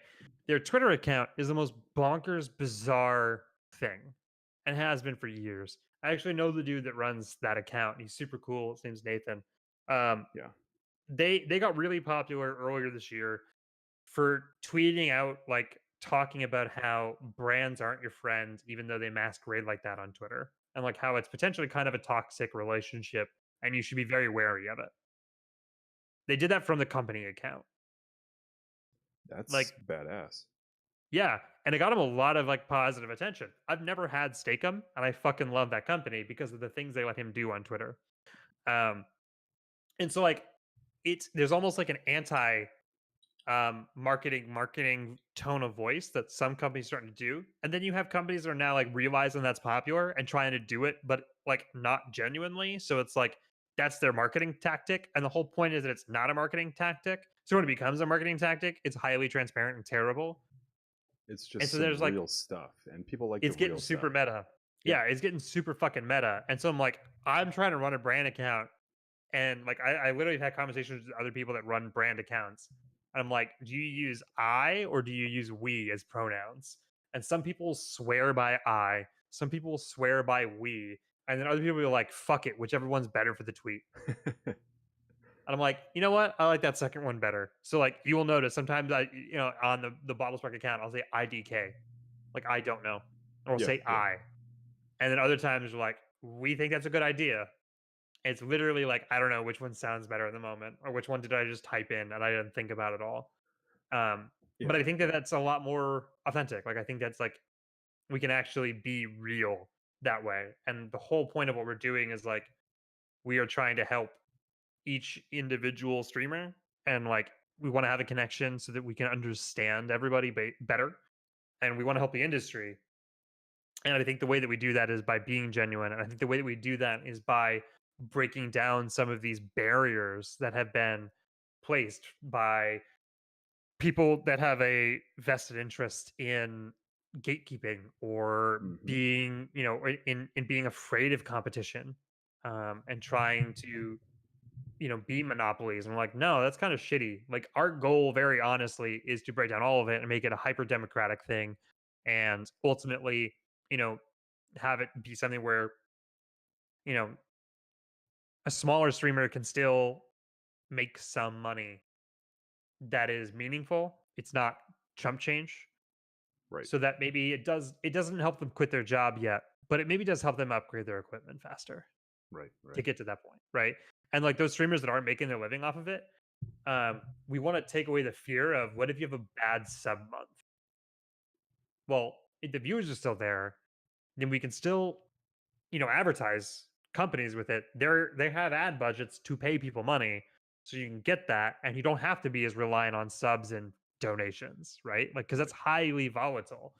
So we can use the steady parts and make money off of that, and that's going to be better for you. And you're not going to be as stressed out, and you're not going to be wondering if you can pay your rent this month. Right, right. Like right now, for the most part, the only people that are doing this full time, they don't have to worry about their rent, are like crushing it and they're making tons and tons of money. There's a huge drop off after that. And it's like kind of a bummer. And that's the problem that we're trying to fix. Yeah. And I mean, if you think about it, though, I mean, Twitch has only been around um, right at around 10 years. And in that 10 years, they've done a lot of really, really great things. Um, even though they're owned by Amazon and all, they can obviously afford to keep the company afloat and all that. But the people who are making, like you said, buttloads of money from streaming full time, and they don't have to worry about anything, and then there's a big drop off. Um, I mean, you're right. You're absolutely right. There's a huge drop off. I mean, it's just like a few up here and then straight down. Um, a lot of those. There are a lot of people who are right in between here and here, all of these people, including myself, are just scraping and fighting and scraping and fighting their way up. You know, for a lot of us find out we're fighting for, you know, that one extra follower at a time, and it, in a way, I think that's good, but Yeah, in a for way, sure. it also kind of sucks too, because the competition between streams and streamers is unreal. And I like the word that you use, which is authentic, because especially I think nowadays you don't find a lot of authenticity between brands, and I'll be honest, between a lot of streamers, I don't find a lot of authenticity either. There are a lot of things that are just very cookie cutter. I think that people see and imitate and follow. Um, as far as streamers are concerned, brands too. Brands too. Brands will do it. They will follow this path that they think is the right path to take because it's the professional thing, or it's the PC thing to do, or this worked for Ninja, I'm going to do this too, or this worked for Tfue, so I'm going to do this too, or this works for Bottlespark, so I'm going to do that too. And the authenticity isn't there. There, it's okay to take things from other people and use them. You know, if something works, like if, you know, somebody shares like a funny photo, or somebody does something during their stream, that they do as like an event that's really cool, that you can put a cool twist to your channel to, like, you know, it's okay to do that. Like, it's okay to do those things. But there are some people that what I'm talking more toward are the people who follow to a T what other people do, and it just becomes a carbon copy of that company or that other streamer or that other brand or that other person, and it's inauthentic and it's not real. And that is 110% the reason why I came over to Bottlespark, was because I do my research. Um, you know, we talked about it earlier. You and I are both not dumb at all, and I assume I it's pretty obvious you do your research too. Um, so you know who you're talking to, you know who you're dealing with. You know, when I talked about having you on the podcast, you literally said, "Yeah, I'm going to do my research first," and you did. You said you listened to a few of the other shows, which is awesome. It means, you know, it means you're on top of it. But the point that I'm getting at is I've I've personally worked with people who have done the whole carbon copy thing. I've I've gotten rid of people who have done the carbon copy thing of my own channel, my own brand, and copied everything that I've ever done and designed and did it for themselves and implemented it in a lesser known version that doesn't really work very well because it's not real and it's not authentic.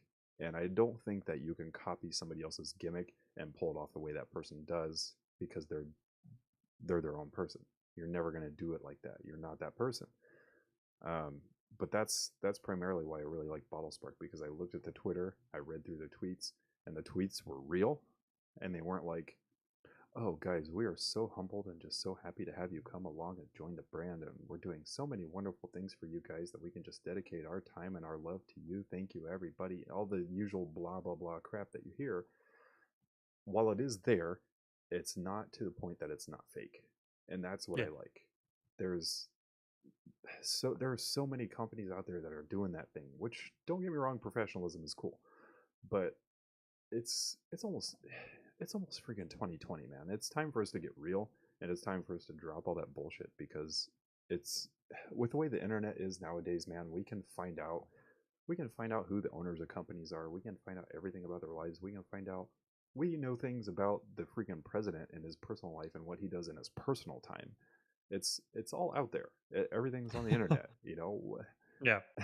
It's like, who the hell are you faking, trying to be this fake professionalized robot of a company? It's like, people really don't want that. As a consumer, I personally really don't want that, and that's why I like Bottlespark, because when you get that authenticity, I kind of felt like I was one of the group without being part of the group yet.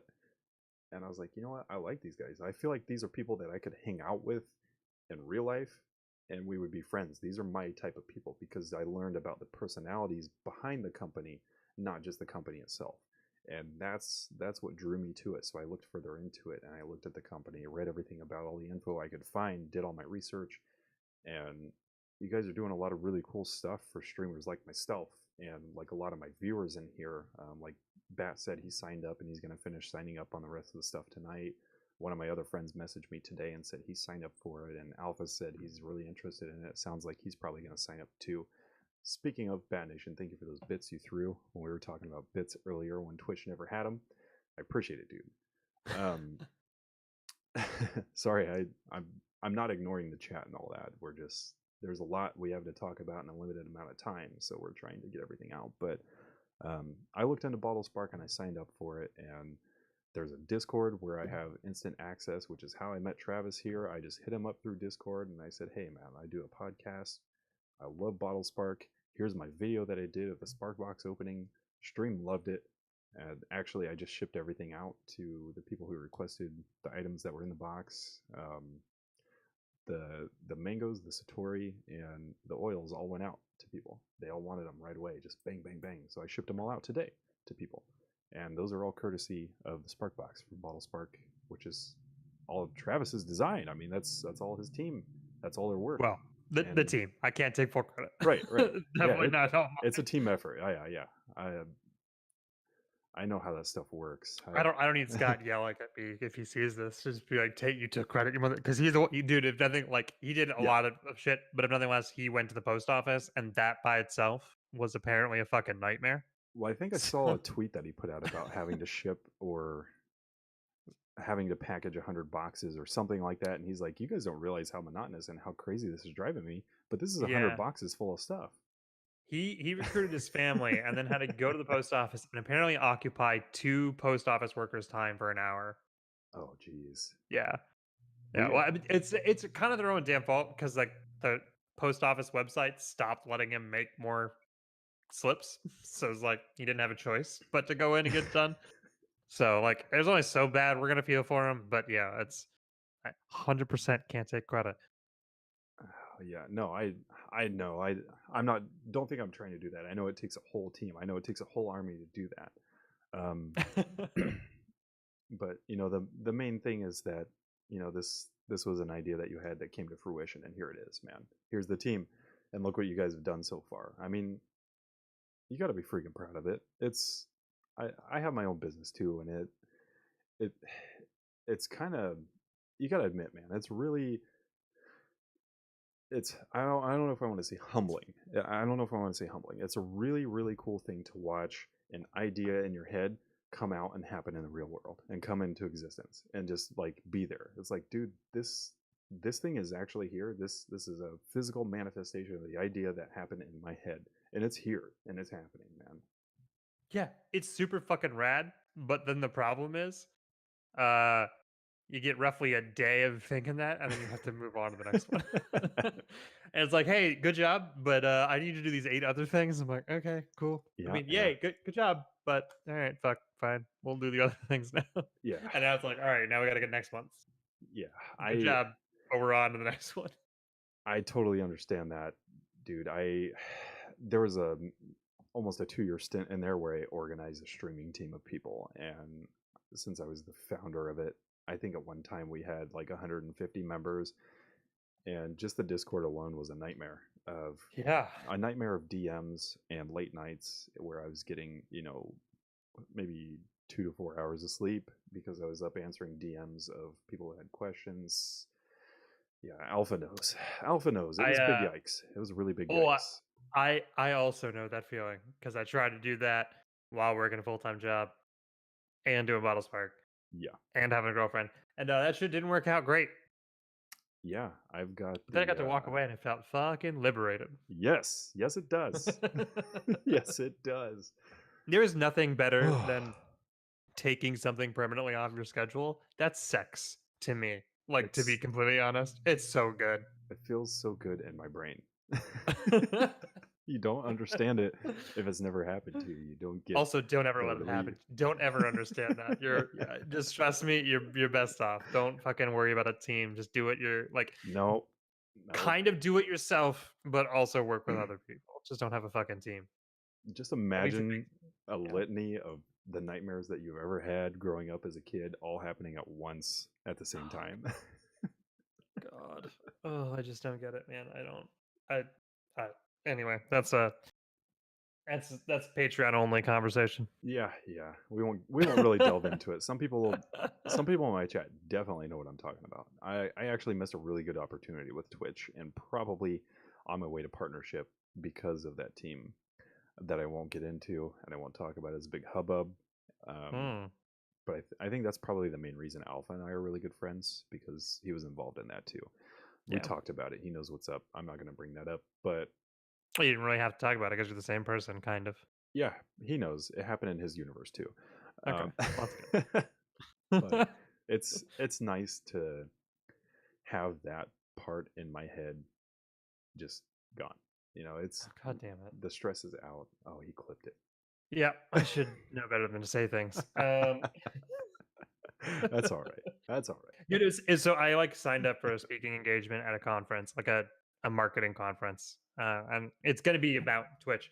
And so they emailed me back. They're like, "Hey, like we're looking through all the applications, and we're interested. Like, can you send us any like video or audio of you presenting kind of some more topics about you?" And I realized that there's hundreds of hours of content on my channel that I could send them if I wanted to make sure I was not selected at all, Right, right. because it's nonsense. And I've been guests on people's podcasts and stuff, and I realize I say shit like this every single time. I'm like, no, I can't send any of this to them. So I had to like find some of the better Twitter videos that I did, and I'm like, here's kind of what it's like. And it's like, this one's don't have a ton of curse words. It is like vaguely understandable to anybody outside of Twitch. All right, fine. It's the closest I'm gonna get Man, here. I think, you know what, I'll be completely honest. You know, if you ever end up showing this episode, or if you show the video or the podcast to somebody, if you ever have to present it, dude, I think those people who don't understand that this is just the generation that we are and how we are, and it's we've broken down the professionalism and gotten more to the realism of things, and we've gotten down to the personality of the person.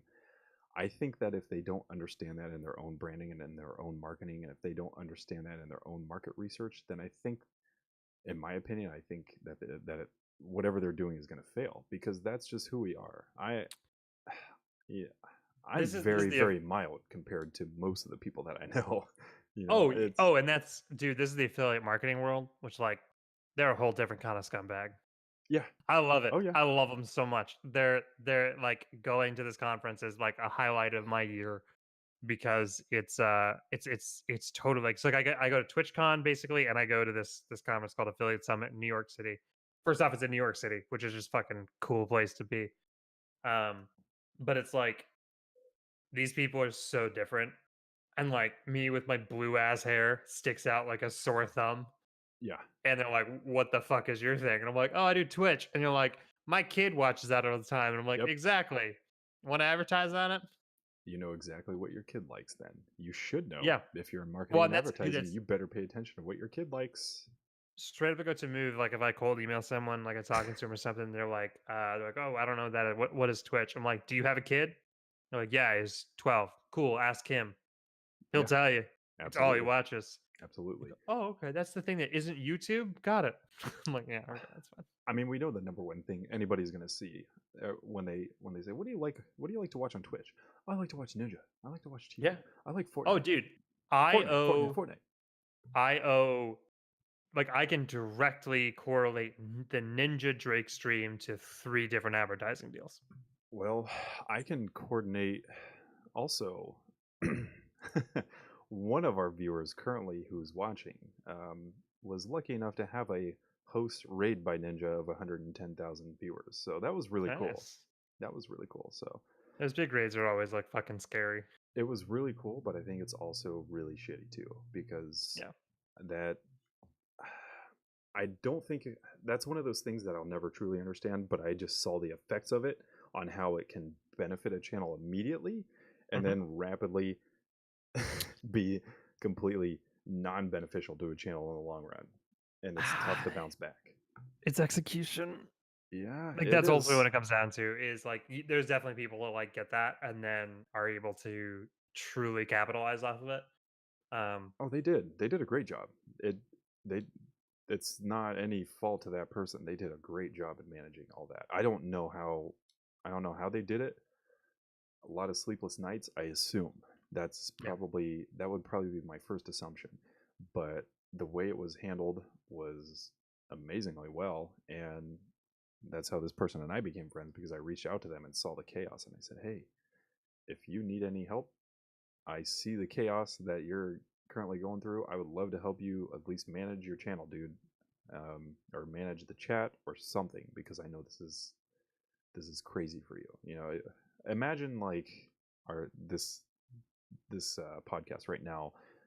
It's live on Twitch. You know, there's a handful of people watching, but just imagine like on top of the handful, another 100,000 people watching immediately. It's like, what do you do? You have to re-explain everything. Like, you know, yeah, yeah, no. yeah. This is where you have to get comfortable with completely ignoring. This is so okay. We're at this point. Most of the advice you see about how to run into a channel is complete bullshit. Yeah, it is. You're right. And one of those is that chat interaction is the most important thing. It's really not. It's important, but it's not the most important thing. I don't think. It can be important if you make it a part of your channel. There's actually a pretty knowledgeable dude that actually had one of the best Twitter threads I've seen on this. It was a few months before he passed Total Biscuit. Hmm.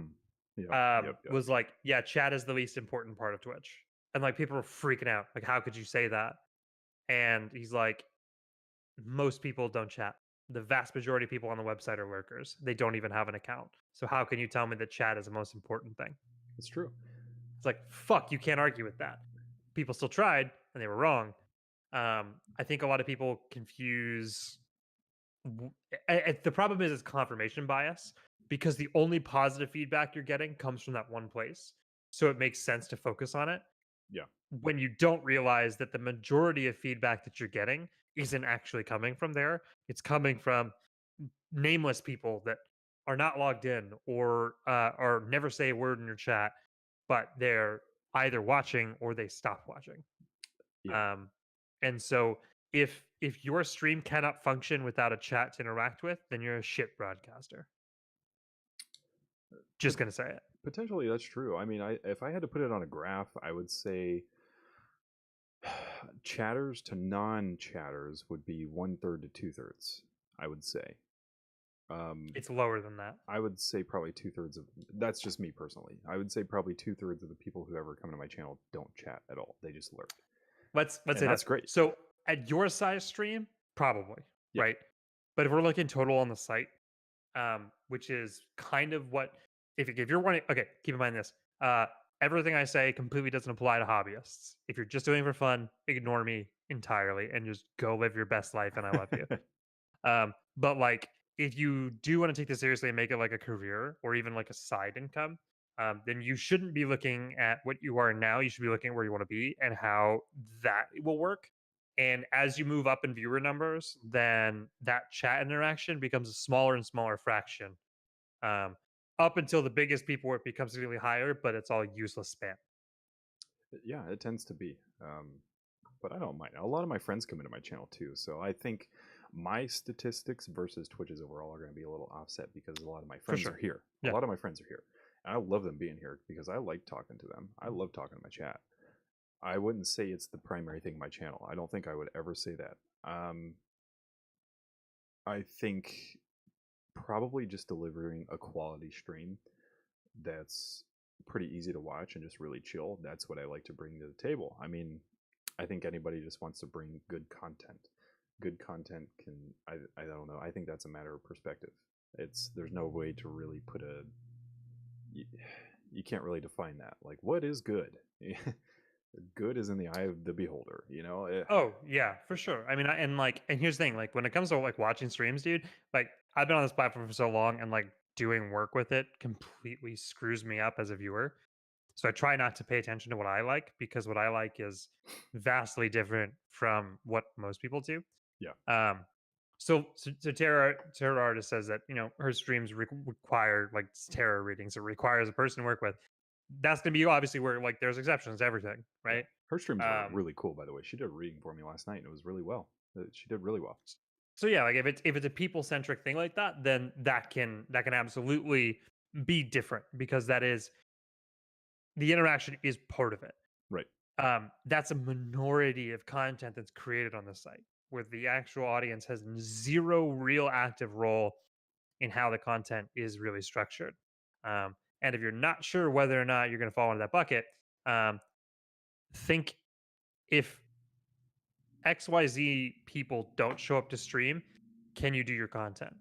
Most people are going to say, yeah, of course I can. I can still play the game without anybody watching. So then your content shouldn't rely on a community. If you're doing something that involves people, they have to actually be like a Jackbox games. Like that's another game. You have to have other people there with you to be able to play it. Right. Then obviously you need to care about the people that are there and are participating in that way. Right. There's absolutely going to be exceptions. Um, the difference is that most people are not nearly as many, like they are not that exception as much as they think they are. Right. I I mean, I can't argue that. You're not wrong. You're not wrong. I have to put it in terms of how I interact on Twitch too. Like, I think if you consider everything that Travis said there and then put it into terms of yourself, think about how many times you've been to channels to watch people, whether you're going in to watch a ninja stream or a lyric stream or whatever. How much time do you spend in there just watching the channel as opposed to talking about anything in the channel? For me, man, I would say 99% of the time I don't talk. I watch. I'm just there to watch somebody who's good at a game be good at a game. Unlike with a niche category like tarot has, she does tarot readings and it requires chat. There are exceptions. Um, you do have to chat in her channel, and that's what her channel is for. That Mhm. doesn't mean it doesn't mean that her channel is bad. It doesn't mean anything. I think her channel is great. Um, it just when I go to watch specialty artists, if I want to watch Ninja, if I want to learn, like when I was really, really big into Fortnite, I wanted to learn how to be good. I went to the good streamers who were good at the game, and I just turned it on and I watched and I learned and I just shut up and I watched. I didn't chat. I didn't waste my time chatting. I wanted to learn.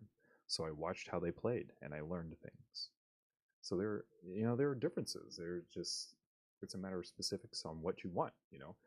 Um, a lot of people tell you not to watch the viewers. I mean, they're right. Twitch has changed a lot of those statistics, and people who don't chat for 7 minutes in the chat, it doesn't count them as a viewer anymore. But they're still there lurking, so they still count in the background. And I think that's a lot of people think that's ultimately detrimental to a channel. I don't think it's anything. Yep. If they're there in your channel, they're there in your channel. I think, I don't know. As far as looking at my analytics on Bottlespark, um, the people who are clicking on things for me are people who are not necessarily chatters, but are looking at the channel and they come in and want to know what stuff is, and they click, and they learn, and they watch. Um, that's what I'm finding out, at least for my channel. Yep. And that's cool. That's kick ass. I mean, it it benefits me either way. I'm just happy to have you guys here, and I'm sure anybody is as a streamer. We all like to have our friends. We all like to have, we all want to be the top penny ultimate awesome streamer. We all want to be the best. Some of us don't care. Some of us are hobbyists. Me personally, I hope to have a big channel one day because this is what I love to do, man. I hope it influences a lot of people. I'm not here for my own selfish needs. I'm here to I want to bring stuff like this podcast to people who need to hear it. Like the Bottlespark community. There's a lot of people who, like myself, we're not well acquainted with it yet because it's so new and we're all still learning. So it's nice to hear it from somebody who is directly plugged in and who knows everything about the company. Yes, I definitely know every. I'm just kidding. But no, uh, and I seriously can't stress this enough. If you're a hobbyist, fucking ignore everything and do exactly what you want to do. Ignore all the best practices. Like, just go have fun with it. And if you happen to find success with it, then super rad. But like, I get so many people that are like that. I can tell they're just doing it as a hobby. They're doing it for fun. They have their own career path or whatever, but they still get caught up in the whoa, I need to have graphics, or I need this, or I need to be doing this. Nah, dude. Like, if you don't want this to ever be a career, just fucking Turn the enjoy it camera on and do and talk. exactly what you want to do. It's Exactly. so I practice this. So um my stream is a hot mess. First off, I don't really have time to stream very much. So that's number one. Number two, um, I don't really bother playing games for the most part, unless I can have a dumbass gimmick with it. I do shit for fun. So like this weekend I did a charity stream for Stack Up. It's a great charity. Um, I literally just said the words "donate to Stack Up" 10,000 times on stream. That That's was the all you whole gotta do. stream. I've done streams where I put on a looping video that was about 14 minutes long, and I told everyone that I had been sent a mind reading webcam that could read my thoughts and put it into like a text to speech to talk to chat. And I just used Google Translate voice to speak out my thoughts, quote unquote. And then I got a second one. It was supposed to be like my surface level thoughts, but then I got a second voice to be my subconscious and like did a whole act about it. And people were so annoyed because the loop was such a weird time that nobody could accurately figure out when it was restarted. Because it was actually 7 minutes, and then the 7 minutes played backwards, and then that was looped. Um, and like, dude, like I was driving people insane. And like at one point, my girlfriend took a video of me and like posted on Twitter of me doing the stream, and like I had set a bunch of the things to just start talking, and I was sitting there motionless, just like wearing the same clothes as the video, even though I recorded the video 2 days prior. And it was me responding from the webcam with like it playing through the speakers so that you knew it was real, just to fuck with people. So I know I'm never going to be a full-time content creator. Like I know that. I don't have what it takes for that. That's fine. Everything I do on stream is done purely for my benefit. And Sure. it just so happens that people like it and they have fun. So that's great. And if I can make a little bit of a side income from subs and stuff like that, then that's pretty cool too. If not, it's fine. I'm not relying on it. Um, I go into every streaming like, what do I want out of this? And if it's something that I think is entertaining potentially for people to watch, or in some cases educational, like talking about social media and Twitch news and stuff like that, then it's worth being streamed. So like I practice what I preach there. It's a hobby for me. I do it for fun. If I was doing it to grow, I'd be doing very different content that I wouldn't like very much, but I know I'd get the numbers on. Like I know how to do that because I'm zero interested in actually doing that. I'm So very like if positive you know how to work the system on that. yeah, it's called playing Warframe. I'm sorry. And, like I shit on Warframe so much, but I actually love the company that makes it. I don't like the game because Oh, it's I just fucking hate it's a that game, grind dude. fest. I can't I do it. hate It's the just not game. for me. It's not bad. It's just not for me. I actually adore their community team, and I think it's one of the best in the business. Yeah, their community's awesome. I just don't like the game. And I love the Warframe content creators. Like those are my friends. But also it's a fucking tactic that works. The game is designed to just breed Twitch partners. Yeah. Yeah. Who then get sick of it, leave, stop playing Warframe, and their numbers suffer. Um this is my game. This is the Twitch game I play. I don't stream, I watch what everyone else does. But I'm anyway, gonna have to pick your brain after stream. anytime. The point is, uh like just go fucking have fun. And the other thing is like most people, like I can tell when people have started playing Warframe because they can see that brings up their numbers, and I can see just how much they fucking hate it.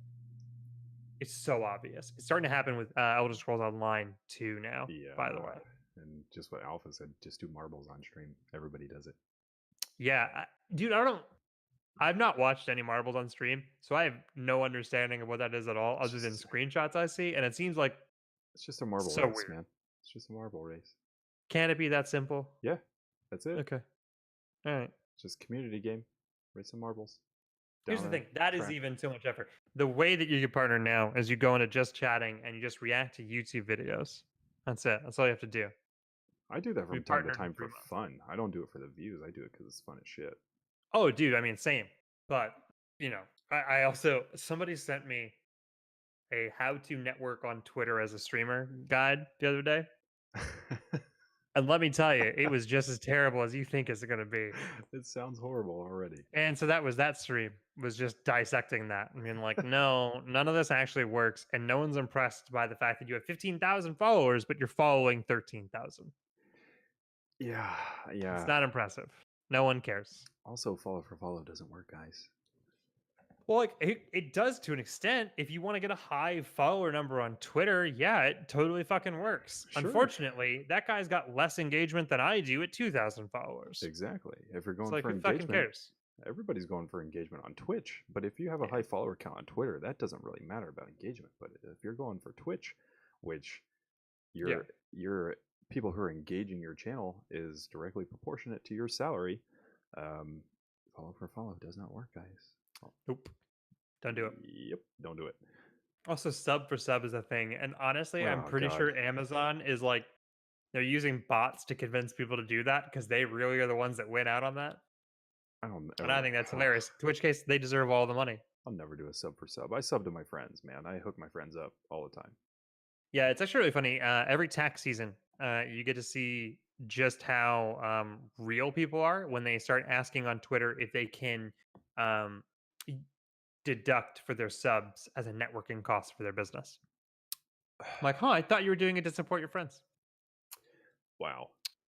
Yep, that one's always fun. Holy I shit. love seeing that in April. Holy shit. I've never been asked that question. Also, if you make money from your stream, make sure you're putting enough money to the side for taxes. Yup.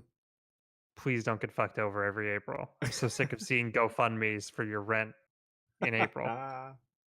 So sick of it. Guys, I owe $800. I need a GoFundMe.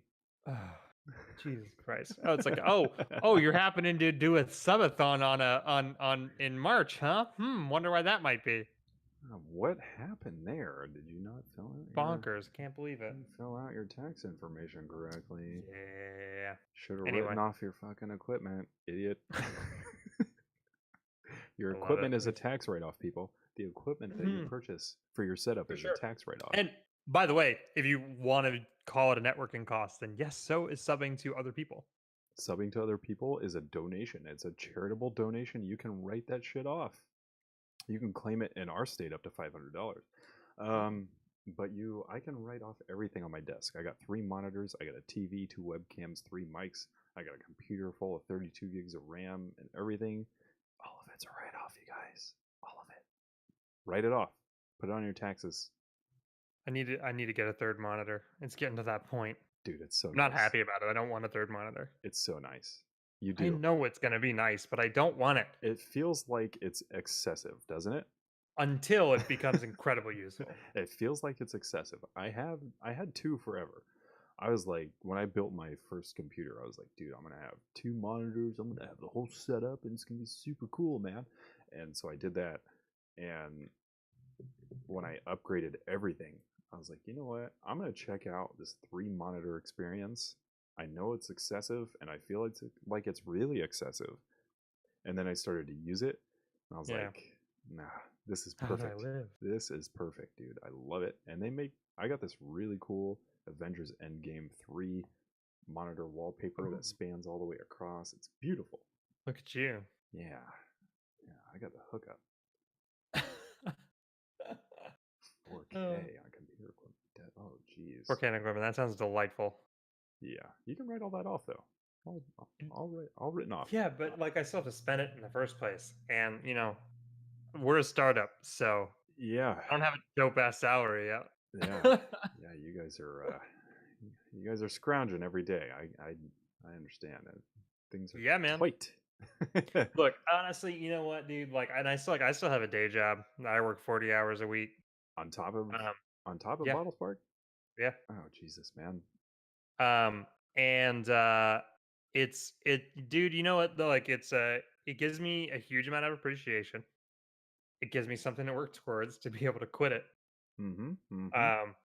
And honestly, man, you're supposed to fucking struggle as a startup, like, of course. And it sounds crazy, like, I've read many books of people that have started tech companies or whatever, and they're like, yeah, like the best part is eating the ramen. And I'm like, I don't understand that unless you mean really good quality ramen that's expensive, and you don't. You And don't like I'm understand it starting to get until you it. do it. You don't understand it until you do Yeah. it. You know, it's It's like, oh, okay. It is actually dope as hell and like super satisfying. And like so yeah, we're in an accelerator program right now. It's based out of Madison, Wisconsin. And so JT, the one of my co-founders, moved there. We had to get an apartment. And it's just like it's like a college dorm quality yeah. thing. And it's like I walked into it and I'm like, this place is disgusting. And I love it. I'm spending. It makes me I like took pictures of everything because I want to remember every second of You're this. gonna want to. You're gonna want Yeah. to like next It's such a year. weird experience. Yeah, next year you're gonna want to look back, but you're gonna be like, remember that time I spent $2 on the company and $1 on that thing of ramen for dinner? You remember that? Yeah, At pretty the much. time, that fucking sucked, but now that I look back on it, that was really cool. It's super rad. It's Yeah, the best. yeah. Yeah. That's if you don't Go start a business. Just trust me. It's try gonna it. be the biggest hellish nightmare you've ever done, but it's worth every second of it. It's the worst and the best thing you'll ever do. Hmm. It's the at the same time. How can something suck so bad but be yet Oh yeah. so cool all at the same time? Yeah, my schedule's a fucking nightmare and I love it. What's your favorite thing about Bottlespark? My favorite thing about Bottlespark. Honestly, I kind of love that we accidentally built a community because we really didn't mean to. You guys' Discord rocks. Yeah, we didn't mean to do that. The first iteration of that Discord was like there was one influencer chat, and that Discord existed pretty much so that we could work together because we're all over the place. Sure. I'm in Florida. Turarts is in Iowa. JT is a nomad. Like legitimately for like 6 months, he didn't have a home. He just was traveling from place to place Oh, good God. until he finally settled in Colorado, where Scott is. But then he moved to Madison for this accelerator program, Yep. and he's moving back to Colorado in like a month. So we're all over. The Discord was created for us, and we're like, well, we should probably open it up for influencers and stuff too, so they have a line of communication with us outside of like Twitter DMs and stuff. Hmm. And like we accidentally have creators that talk to each other, and like both socially and also like answering questions of each other, and like we've seen collaborations happen out of it. Which is Um, super cool, man, because Yeah. there's And like we this. encourage her, we're like, yeah, fucking absolutely. That's super cool. And I love it. That's like a really big highlight that I wasn't expecting. Um Before I got on like Twitch or anything like that, like I wanted to be a tech blogger. Like I wanted to write for Engadget or the Verge. I applied to the Verge, Ugh. which is like a big tech site when they first came out. Okay. Um and that I really wanted to do that.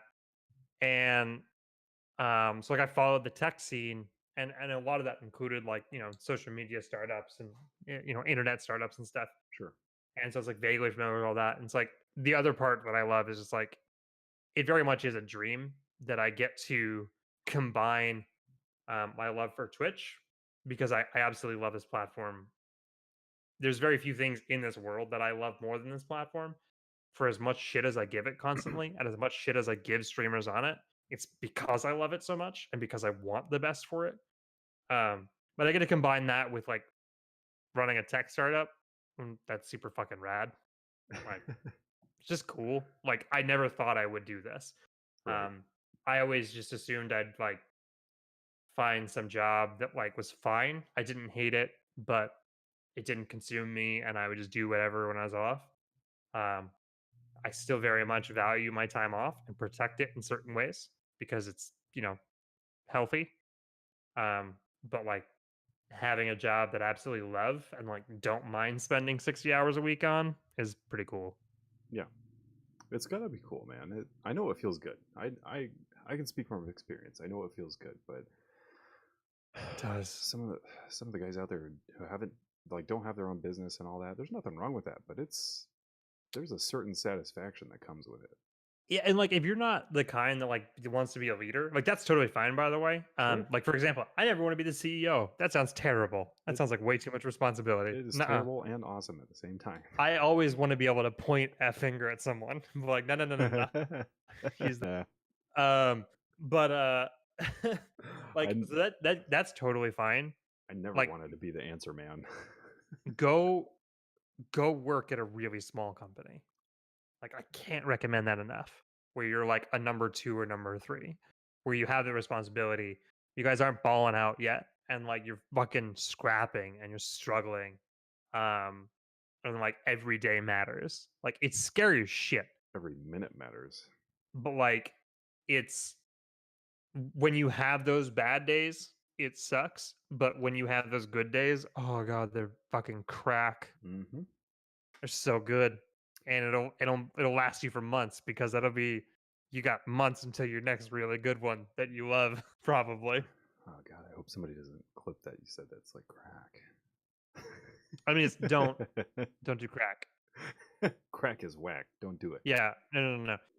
Do business, not crack. This is not a euphemism. Do not do crack at all, ever. It's not worth it, man. Don't worry, man. We're not PC here. Everybody watching here is friends of mine. They're all they understand. They've been here for a long time. They get it. Yeah, and I mean, like, yeah, like sometimes you fail, but like, if there's anything I've learned, like, because like we've fucked up, we failed at things before. God knows, like me and my personal stuff. Oh God, I've caused problems. Like what? All right. Without getting too much into detail, 'cause just so I don't draw this up. I used Sorry, to man. run another Twitter account, that was dedicated to like basically trolling, some of the shittier things that streamers say and Oh. do. Ah. That got me in some trouble. Uh-oh. I don't do it anymore. Um, but it has caused us some problems, right? And that has spilled over into the business. Like some people that really don't like me because I did that. Sure. Um, you know, whatever, it's fine. I'm not going to be everyone's friend, so I'm not losing sleeping over it. Sure. But like I learned some shit, definitely. Sure. So like fucking up and failing is like one of the best things that you can do, as long as you're not like totally fucking over someone else. Then it's not cool. Yeah, that's fail at your own expense, not somebody else's. Yeah. It's hard to do when you run a business though, because it's like, God, if I fail at this, everybody fails, and it's my fault. Imagine the Yeah. pressure. It's Imagine the weighty. pressure. Yeah, it doesn't have to be though. It really doesn't have to be. Not everything works out. I'm not saying don't get me wrong. I think Bottlespark's awesome. I'm really excited to see where Bottlespark's going to go. But some businesses just have a hard time getting stuff together, and the market's bad, the timing's wrong. We look back in the past on businesses. There was a I can't remember the name of it. It was the Netflix of the '90s, and they had the idea basically of Netflix, like way back when like everybody used Netscape as a browser, and they had like the similar idea, and it was just too early for it. People didn't have internet connections that were strong enough to be able to just live stream stuff, and they had the idea way back in the early '90s, and it just flopped. And there were several hundred people in that company that formed, and then they, all of a sudden they're finding new jobs, and that sucks. Yeah. That absolutely sucks, but they tried. That's the thing that I like. They went for it, dude. They, balls to the wall, they tried and they went for it and they did the thing. But and like if you go and like talk to your grandpa or your grandma, or like go talk to any old person and you ask them what their regrets are, guaranteed is all the things they didn't do, Right. not the things that they did. Well, that's why they say, what's the worst thing inside a graveyard? It isn't the dead bodies; it's all the regrets. Yeah. It's true. There's how many books, how many book ideas that were never written are in the graveyard. How many business Oh, ideas yeah. are in the graveyard. Go for it. But I'm glad you guys went for it, man, because this thing's super kick ass. To be honest, Thanks, man. It really is. I'm sure you hear it a lot, but it really is. This is something that is completely different than anything else that you can do as a content creator in general. Not just on Twitch. You can do it on YouTube. You can do it on Twitter. You can do it anywhere else you create your content. You can work with Bottlespark, man. And all you have to do is have your friends click on shit for you and pay attention to stuff and watch your Sparkbox openings, and you guys can get free stuff in the process. It's super cool, man. I mean, just you guys watching the stream is helping me. Just you being here is helping me, and that's cool. That's super cool. it makes, for me as a content creator, it makes the stuff that I create have a value to it, more of a value to it. And I think as a viewer, knowing that it's like, hey, all I got to do is click this thing and it helps this dude because I watch his channel all the time, and that's all I have to do is click my mouse a couple of times, I'm down. It's like a free sub on Twitch. Just click it. It's there. It's free. You know, and it all it does is just help. I think I think it's coming out of a really good place because it's meant to help people. And I think that we're slowly, as people, I think we're kind of getting away from like the selfishness that we see with a lot of things, with a lot of other businesses. I hope so too. I know I'm seeing it happen. For sure. If you, I don't know if anybody else sees it. I think that I'm seeing like the curve. We're hitting the curve of that selfishness mentality. We're starting to just go right over the top of the hill and start on that decline to go down to like the helpful side. You can look on You that know? on this platform and see it, dude. Like just like all of the St. Jude posts Yeah, on Twitter, absolutely. like just helping out kids, just Yeah. doing that, and like fucking humiliating yourself, like eating Bean Boozled. I don't know if you've ever had a Bean Boozled. No, Those shits are disgusting. really. They're horrifying. I legitimately almost threw up on stream doing those once. I The don't really dog wanna do food that. one of all. Like I didn't expect that to be the bad one. Oh god, like just talking about it, like I can taste it again. It's horrible. Like doing that to help kids that they'll never meet. It's fucking rad. Like Have you ever tried real dog food? I have actually. I have too. It's The Bean terrible. Boozled was worst. It's It terrible. was worse. Seriously? Yeah. My brother dared me when I think I was like 12. He's like, I dare you to eat a piece of dog food. And I was like, dude, I don't want to do that. It smells horrible. You know, it's just like all dog food You has can't that say weird. no. He just You got dared me dared. to. You have to do it. I know. He dared me to do it. He's like, if you do it first, I'll do it. I was like, you promise? And we had to shake hands on it, you know, because as You kids. didn't do it. No, he did. He did. Oh, okay, A that's good. promise is a promise. And I was My just... brothers would have 100% lied to me and said. For sure. Nah, he's like, if you do it, I'll do it. I didn't keep him to his word. I made him shake on it. That's how you know it's real. So he shook on it. And I think I got 3 bites. Like I chewed it like 3 times, and I was just like, oh my god, it was so terrible. I remember it still, and it's been 20 years, and I sound like an old. Oh my god, I sound like an old piece of shit. It's been 20 years since I ate that piece of dog food, and it was so bad, terrible. But it fucking sucked. I don't think I want to try Bean Boozled now, so I'm not gonna do that. Don't. There's better things you can do for charity, like incentives. Trust me, I'll help. Like I'd rather help brainstorm with you than make you have that shit. Like they're so bad. Like who would have thought it's a relief to get a fucking jelly bean that tastes like toothpaste? That's how it is. It depends on what kind of toothpaste, because some of them are pretty tasty though. Sometimes... Like this is just like fluoride and that's it. Oh, never mind. Screw that. Yeah. It's not like the cool kids bubblegum toothpaste. No. There's like some Cool Mint Colgate toothpaste out there that tastes pretty good. And if I was a kid, I do love a good Cool Mint. Like this is how I know that I'm getting old. It's like I'm really growing appreciative of certain toothpastes. Like what is happening to me right now? You know, I said that to my wife today, dude, because I went out to get the mail, and I was like, I'm gonna go get the mail. And I came back inside, and like they gave us the newspaper, and I looked through the bills, and I put those down, and I grabbed the newspaper, and I sat down to read the fucking newspaper.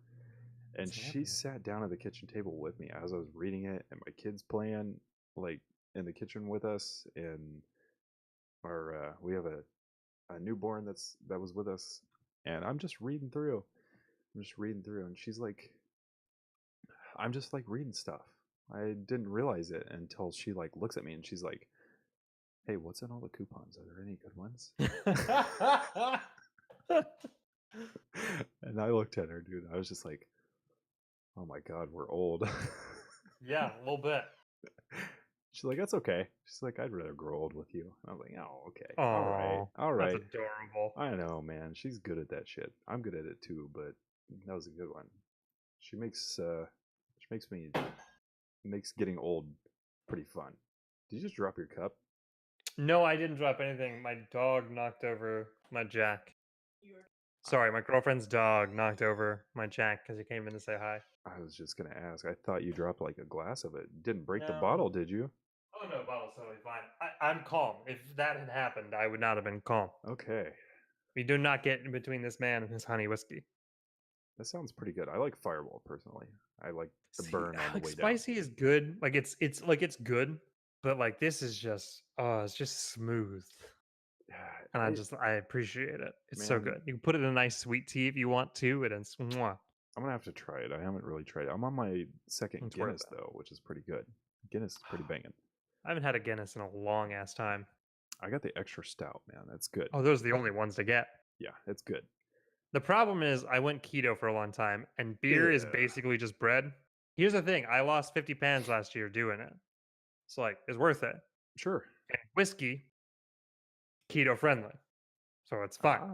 What about Honey moonshine? whiskey, very much not. Moonshine, I'm pretty sure would be too, because it's just alcohol, like nothing else. If it's a fruit moonshine, it probably wouldn't be. I know somebody very well who is no longer alive, but was very close to me at one time, and I was very close to, who happened to have a still who brewed moonshine that was 180 proof, and you could set it on fire, and we would drink it out of gallon jugs, and it was the best thing ever. I mean, that's the only way to drink moonshine. Is either a gallon jug or a mason jar. There's had the no mason other jar. options. He liked to do the mason jar thing where he'd put his finger in the loop and like tilt it up with his elbow and drink it like a straight hillbilly because he was a hillbilly. That's how you got to do it, man. That's how you have to. You guys figured it out. It was my dad. He was cool. No, Yeah. that was great, man. He made some good stuff. Oh my god, he made some good stuff. But a buddy I've of not mine- had like proper bootleg moonshine. I've only had like the store bought stuff, which is not the same. dude, the store bought stuff compared to real moonshine is Doesn't count. No, it doesn't count. It's I know.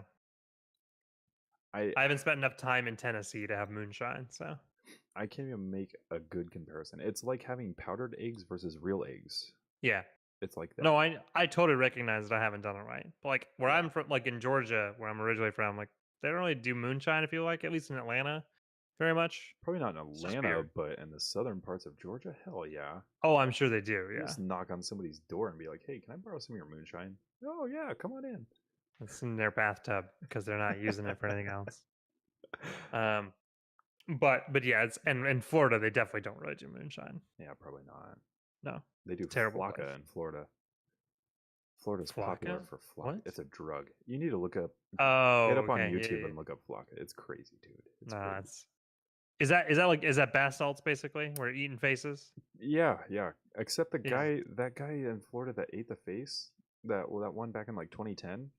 Mhm. They tested him and he was not under the influence of anything when he ate that dude's face. Well, hang on, no. He was on bath salts. He wasn't under an illegal drug. So this is the problem: is that basically what was happening for a long time. The reason they called it bath salts is because it was literally sold as bath salts. Yeah. But it was essentially methamphetamine slightly changed. Well, you see, the fun thing here with my 10-year-long career of law enforcement was that I dealt a lot with bath salts here. They would name them different things. They would make a strain, change the chemical compound just a tad because Make it that wasn't the illegalized strain of it. And they would just keep changing the compound, and they would change the chemical compound just enough that it would make it not the illegal strand. They would sell it in stores, and it would say not for human consumption right on the package, and people knew. But unfortunately, okay, this I don't know, it's pretty a little too personal, but it's interesting. So my wife, I've known my wife for a really long time. We've always been really, really, really good friends. And then we got really close in her college years. We grew really close together. Her mom was unfortunately the bath salt queen of my state. Ooh. She was the one who pioneered it with one other guy right in the biggest city in the state. They came in, they brought it in. She was the one who started it here, back on the big bath salt craze, and she's That's in a claim prison, to fame. unfortunately. Yeah, it's a horrible one. Not proud of it. But her daughter is a wonderful person, great wife, wonderful mother. She's perfect, dude. See, this is You know, this is exactly why I have faith in the kids, because like our parents' generation and us even arguably are horrible, right? So like if they rebel against our terrible ways, that means they're doing good stuff. yeah, yeah. Like their version of rebelling is being scientifically minded and like conscious and empathetic and not loving Twitter too much. So they're gonna save us all. Maybe, maybe. This is my hope. I hope that I can. I'm trying to appeal to my kid's creative side because it seems that that's the way that he goes. Um, Personally, my parents were old fashioned. Love my parents to death. They were great. They gave me and my brother everything we ever wanted and everything we ever needed. They didn't spoil us.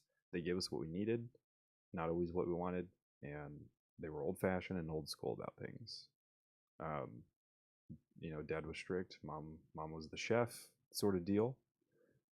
Your typical 1950s sort of family that you hear about in America. Um, the only one thing I think, if I could go back and like talk to Dad now, I wish I could and be like, Dad, I wish that when I was younger, I wish that you would have helped me cater to my creative side more than what we did, because I just don't think he understood. It's not that he didn't want to. I Mhm. just don't think he understood. And that's not his fault. He had a hard life when he was a kid. He had a really, really hard life. And like you said, he rebelled against that system and became probably the best dad I think any kid could Yeah. ever have. And that's no joke. He came out of straight literal hell. Um, I just don't think that he understood it. Like I said, my brother really loved baseball, and that was easy for Dad. Dad knew sports. Dad knew Yeah. the outdoors, Simple. Makes sort of sense. things. Yeah, but he didn't understand art, and that's what I liked. So it was hard for him to understand that, because he understood outdoors and he understood working hard, and he knew that you work hard, there's a result for your hard work. But he didn't understand that use your mind and work hard with your brain instead of your muscles. Yeah. It didn't make sense to him, and he really did. I just don't think he understood. So I'm starting to see like my creative side and my wife's creative side come out in my oldest son, and we're trying to really we're trying to give him several different creative outlets that he can use to figure out where we can really define what he's going to be good at.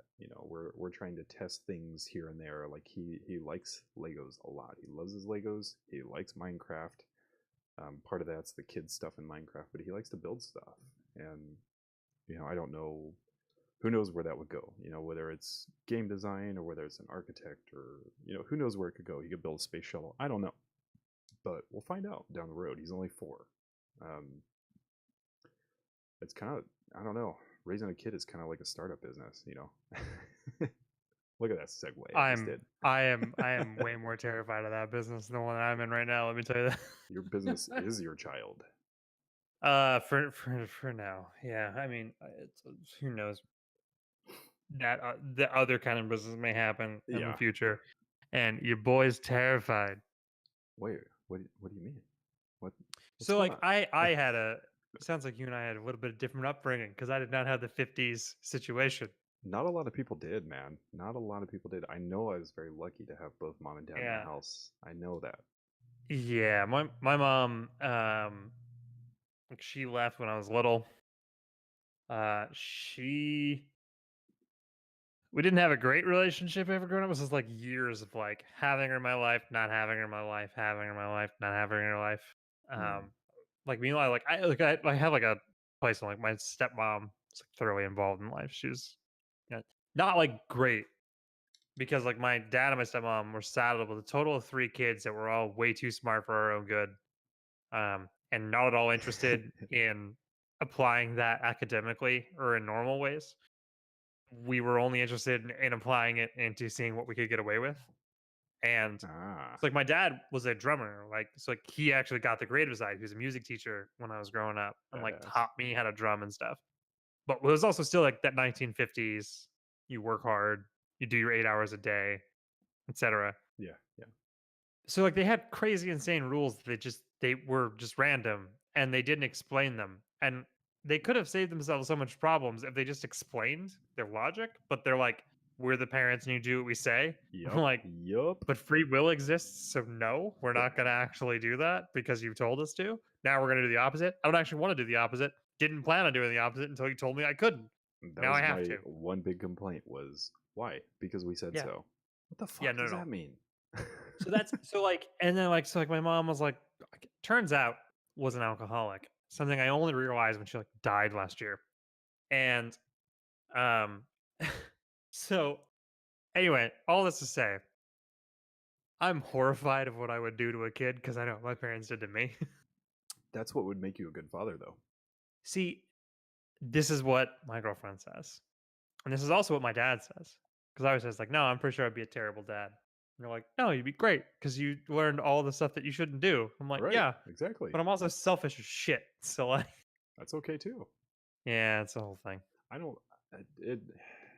You don't have any kids, right? You have 0 kids. No, It not yet. It changes you, man. It does. This is what I've heard. It does. I was a little selfish too. I was, and then you have a kid, your whole worldview changes. Like, I spent the only selfishness that like I've spent on myself is like on my days off from work, I might like take a nap.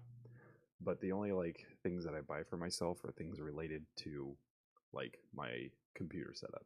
Like the last thing I bought was like I upgraded the RAM because that's for me because this is like a thing that I want to do for like my career. You know, this is what I want to do.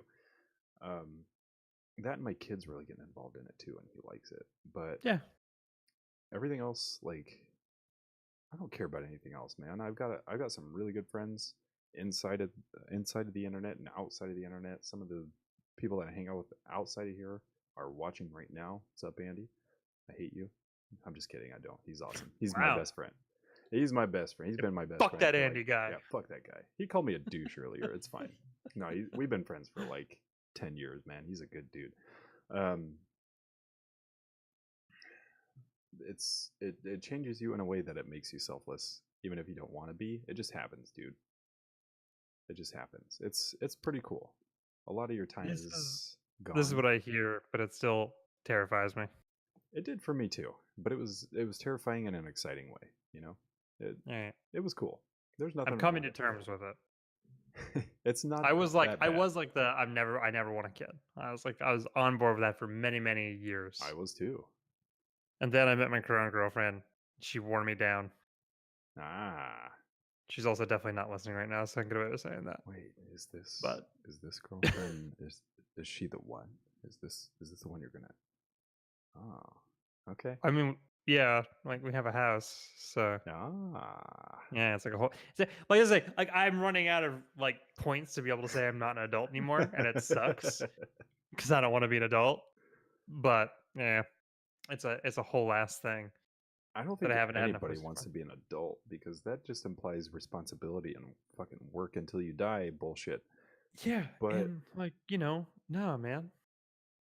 It's not It's that whole bad. death of the South, and also I moved into the suburbs, and I'm like, what is this? I hate the suburbs. What have I done? I'll just say this, man. I was terrified when my wife, as my girlfriend, she was actually on spring break. She was in her senior year of college, and she went to Tennessee, Kentucky. She went to the mountains, and she couldn't get cell signal, so she couldn't call me. She had to text me and sent me a picture of a test that she took, a positive test, and said, I don't have cell signal and I can't call you and I'm so sorry, but I just did this and this just happened. That's kind of amazing, though. And I was sitting in her apartment at the time playing The Last of Us. And Oh man.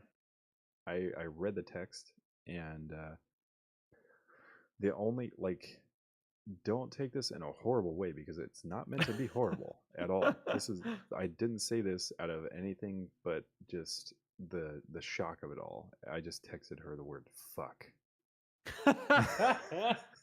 Okay, but the important question is, how long after receiving that text did you get back to playing Last of Us? How long did it take? Immediately after. It's one of two things. Either you didn't, or it was like, well, I gotta focus on something else for a little bit. I think I sat there for a total of 60 seconds after I sent that text because that's the only thing I could say at the time, because that's the only thing that registered in my head was just, oh, fuck.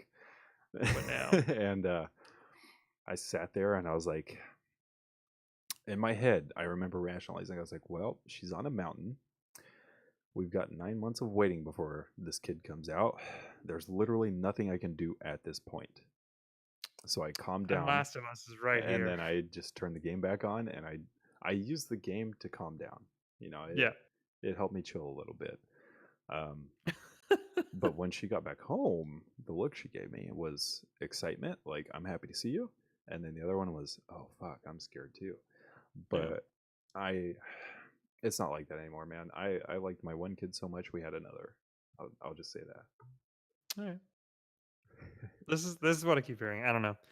It's just it's a whole ass thing. And also, if you want to live forever and the kid doesn't want to, then I gotta outlive the kid, and that's a whole thing.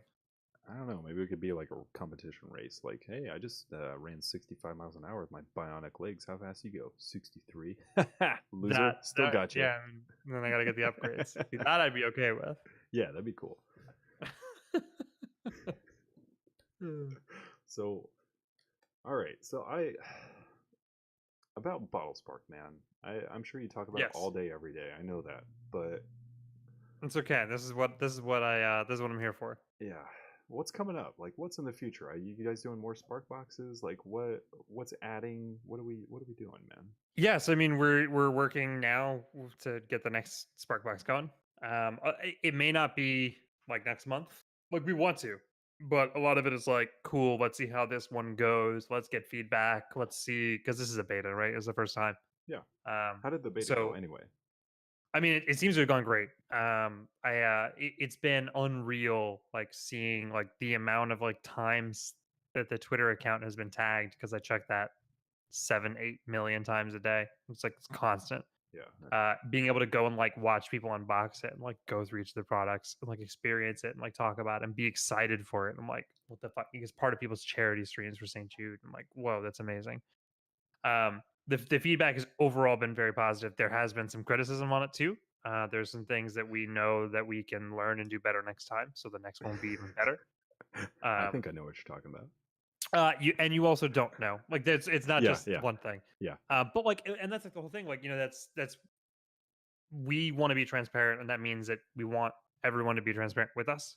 So we want to get negative feedback, right? Like, honestly, Right. negative feedback is infinitely more useful and actionable for us than positive feedback. Of course. So we have, we have ideas, we have things that we're working on for the next one. Beyond that, I have to travel a bunch. I'm gonna be in Austin, Texas next week. Fuck, that's Ah, soon. I got a buddy down there. For like 2 days. I don't actually get to go experience Austin. I'm gonna be in meeting rooms the whole time, and then I come right back. Mhm. But yeah, it's right now we're just like, right now it's a lot of behind the scenes work. So like the stuff that is exciting to anybody else that's not on the company, we're still working on it. We're still running. We have a sponsorship with Adam and Eve. That Adam and Eve. AdamandEve.com. All right. If you're at work, don't Google it. NSFW That guys. we're running right now with a couple streamers. That's just it's interesting, right? And like, it's funny seeing some of the feedback that they're getting. That like, people don't believe them. They think it's a meme until they go use the coupon code and like, oh shit, it actually worked. Dude, I wouldn't be closing doors on any brand if I were. I mean, it's open-mindedness is cool. you Oh know? yeah, no, and it very much like that one was like that was a whole thing, like trying to figure out like, one, would anybody willing? Yes, turns out a lot of people would be. Absolutely. Two, can we do it with staying friendly to terms of service, which is tough. But we've been able to work that out. And three, just figuring out the economics of it. Is it viable, etc. Yeah. Which seems like it. But yeah, so I mean, ultimately coming soon, more sponsorships that we have some that are in final stages that I can't really talk about it yet too much, but hopefully within the next week or two should be out and available kind of everyone. We have like right now, like we have a new hire that's going to be starting, I think, next week. Ooh. Pretty cool. Also, we are still hiring some too, so you can go to, I think there's a careers page on bottlespark.com. We need a developer to build out our platform even more. So if you know how to do code and are good at that shit, then let's chat. Um, yeah, it's hard because like honestly, some of it's like the real like the not sexy stuff. Like that's kind of the phase that we're at. Was like we did a bunch of fun shit, and now we have to do the clerical work and like the business side stuff that's not super interesting to talk about outside. Um, but that's kind of where we are. Um, Yeah. yeah, so it's like a stay tuned. Follow us at Go Bottlespark on Twitter and in our Discord. Bottlespark, or no, it's discord.gg/Bottlespark. To stay up to date on that. Event wise, we'll definitely be at TwitchCon this year. Oh, okay, Yeah, cool. That's gonna be TwitchCon is gonna be awesome. fun. Have you Yeah, been to one yet? TwitchCon's a blast, and if you, I've been the last 2 years, um, and it's super fun. And if you can pull off going, I can't recommend going enough. Even if you're just like a viewer, it's just a fun experience. I think for everybody, it's Sure. busy as shit for me. It's work. Yeah. I usually reserve like the last day of like a cool. I'm not working for 4 hours. Leave me the hell alone. I want to go experience the floor and hang out with friends. Absolutely, man. Go pass Um, out some stickers. yeah. I do Shake some actually have a hands. bunch of stickers I need to give away. Oh, Because they sent me a shit ton. I've got one too. Everybody that got the Spark Box got one, Yeah. right? They gave me like 100. I don't own 100 surfaces to put a sticker on. Just put them So I'm like, all on your wall right there behind your chair. well, like I considered that. I considered going around downtown and illegally putting them places. I think I'm just gonna send them to people. See, here's a clever thought, though. Well, back when I was running my team and I wanted to recruit people to it, I thought about getting stickers with our logo on it with a skinnable barcode, and I was just going to start to run around different towns and plaster them on city lights and stuff. It's a solid one. Yeah. I live kind of a smallish town though. I don't think there's a whole lot of Twitch streamers here. My town only has 9,500 people, but one is better than none, Yeah. you know? That's true. Which is like a bummer because we have good internet here. We have fiber internet here, but I don't think anybody else is really streaming out here, which is weird. I've got good internet as far as a small town is concerned. I mean, I'm pushing out good data here, so I don't ever have any issues. Yeah. It's like because so like I used to live in like the college town nearby. I still work there. Yeah. And I still have to go in there regularly, and it's fine. But like moving out to the country, we actually got way better internet, and I'm like, I don't understand this, but I'm super appreciative because fuck that place. This place is dope, and it has awesome internet. Literally, it's like there's like one predominant internet company in town, and a couple executives I think live in my neighborhood. So AT&T said, "Fuck you guys," and put fiber internet in this neighborhood just so that they had to have their competition's internet for better service.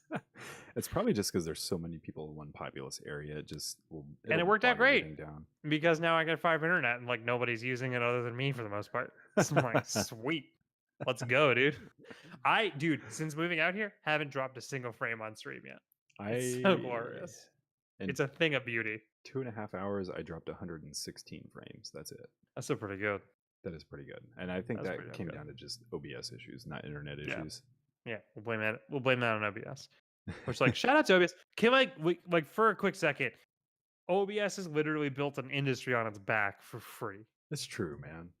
It's Insane. true. I mean, that's Bottlespark's developing this content, this usable platform Yeah. for us. I mean, I haven't spent But anything. we have monetization built in too. Like they didn't. They're like, nope, it's fucking open source. Let's go. I'm like, all right.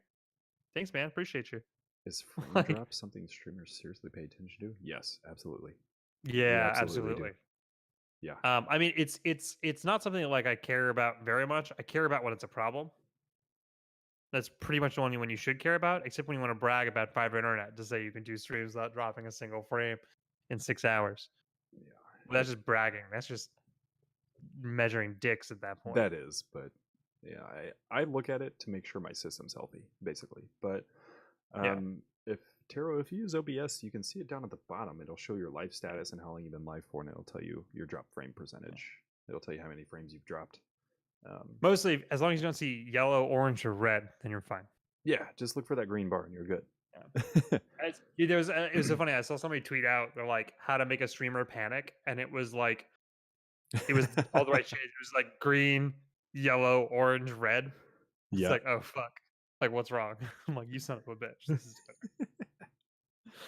I was like, oh, it's so good. I'm like, I hate it so much. But God, that was a good one. It took me a second, too. I was like, oh, fuck. I just had panic and I didn't know why. Anyway, So, fucks Cox Internet. What was that? no, I was gonna ask you a few more questions. I think about Yes. Bottlespark, and then Yes, please do. probably wrap it up because we've been going almost Sure. 3 hours, man. Fuck me, dude. Right? It always goes super fast, man. It's like a time warp for the podcast. Love it. So good. It's nice. It's nice. To The just best talk. part is, so like I used to run my own podcast, and I got to tell you, being a guest is way better because I don't have to do any of the post work. Oh, you bastard. That's all right. I don't mind doing the post work. Actually, I do the post work as soon as the podcast is over, and I get it done within about a half an hour. The podcast is up. I always procrastinated on that. It's like the night before I post. It was always bad. That's why Don't I do do that. it immediately, because I know I'm going to procrastinate if I don't do it right away. That's why I started doing it immediately after. So I do like the intro and the outro after this is over, and do the sponsor read, and then I put it up immediately. Bang, bang, bang. That's for the best. Yeah. But it goes out, dude. It goes out to everywhere. It goes out to Google and Spotify and Breaker and Castbox, Pocket Cast, Radio Public, and Stitcher. And Okay, not Pocket Cast that I saw because I looked for it and couldn't find it. You couldn't find it on Pocket Casts? Couldn't find it on Pocket Casts. Let me check this. I don't know. Maybe I was looking at the wrong thing, but I had to pull it up on Spotify, which is fine. But Pocket Casts is the best podcast app. Is it really? That's just a fact. Oh, I love it. I pay for the premium, so like it syncs my progress across every single device. It should be that link right there. All right. Yeah, I'll find it later. it pops up right there. Okay. I don't know what happened, but I've been trying to also get on iTunes for like months, dude. Oh, dude, it's a nightmare. It's been a nightmare. I've been messaging these guys back and forth about syndication. I'm like, look, dude, I've gotten this podcast. This podcast is sponsored. It's ready to go. I'm making money off the podcast, and you guys are not putting money into my pocket by limiting me. You know, I'm not on the Apple Podcast here. What's the deal? And they were like, oh, give us a couple weeks and we'll put it up there for you. We'll get it all done. I waited a couple weeks. Nothing happened. I messaged him again. Hey, just checking on the status. Oh, yeah, we're working on it, man. We'll get you up in a couple weeks. We've been doing this back and forth for like 6 months. Yeah. That's why I was using Anchor for a little bit and it worked pretty well for that shit. That's what I'm using. Oh, really? Yeah. I was thinking about the other one. I was using Blueberry. SoundCloud Premium, which is like $15 a month. Does it port over to iTunes and everything, or? It did. I mean, I had to like add the RSS feed into iTunes, but it took me like 3 seconds, and then like it took 2 weeks for it to happen, but then it did happen. I've had to add my RSS into Apple Podcasts myself. I've done it myself manually, and it still won't take. I don't know what the deal is. They don't give you. The bad thing about Apple stuff is that they don't give you any notifications. They don't tell you any reason shows why. up. They just do it. Crazy. They just do it. Yeah, it's kind of garbage. Yeah, sucks. Don't feel bad. I don't. It's just really annoying because that's like one other platform I could utilize. But yeah, as far as Bottlespark stuff, man, what? Yes. I mean, how did you guys pick the influencers for the first Spark box? Like, do you know? Was it just randomized or for Sparkbox? Yeah. So first off, what we usually do on a lot of these is we'll put out what we call an interest request, which is basically, hey, like here's what the idea is. If there's something you're interested in, fill out this form. So we got a bunch of people to fill out the form. We then looked through and figured out one who's in the US. It's a US only thing for this first one. And so that narrowed down the field quite a bit. Yeah. Generally speaking, we do want to try to always work with everybody. And that's usually not a problem until shipping is involved. And that's when things get crappy. So there's like one thing we're running right now where the guy got sent, he's in Mexico. He got sent some free product from a company and the sponsorship's delayed with him because the Mexican customs company, people just decided to hold the package for 60 days for no reason. So that's fun. Yeah, I shipped those 3 things out and it cost me $15. Yeah, it's crazy. So we had to say, all right, cool. We're going to US only on this one. Yeah. So that narrowed down the field. And then we ran the gamut because we didn't want to just have the biggest streamers necessarily. We did want to include. We always try whenever we can to include streamers of any size. Sure. So we looked, we just found we knew we could only do we were going to do 100. It's kind of the sweet spot number. Um, so we that was cool. We want 100 streamers, um, and just found people that we'd worked with before that we knew were really good, and definitely wanted to make sure that we got them up. Like we're very metric heavy and analytics based, so like when you perform really well, we want to continue to work with you as much as we possibly can because it means you are really good at what you do. Sure. So that was an easy one. But the Sparkbox idea brought in a ton of new people. And so it was just kind of like look at them and say, cool, do we think this is going to be a good fit? Do we think this is a person that seems good? Do we know that there's any red flags from these people? Because, it's some things that you got to avoid. I couldn't And imagine. yeah.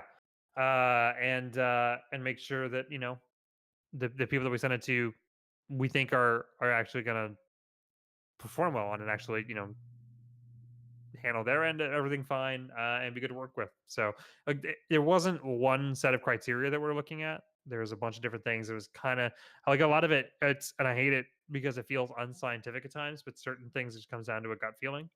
Sure. And sometimes that's right, sometimes it's wrong. And when it's wrong, you just try to recalibrate your internal gut feeling algorithm Sure. better. And So yeah, we just found 100 or so people that we thought were the right fit for it, and so far, feedback has been really good. The I think the blue mangoes are by far the most beloved part of it. I think you're right about Um, that. I've seen a lot of comments about Dude, they're so good.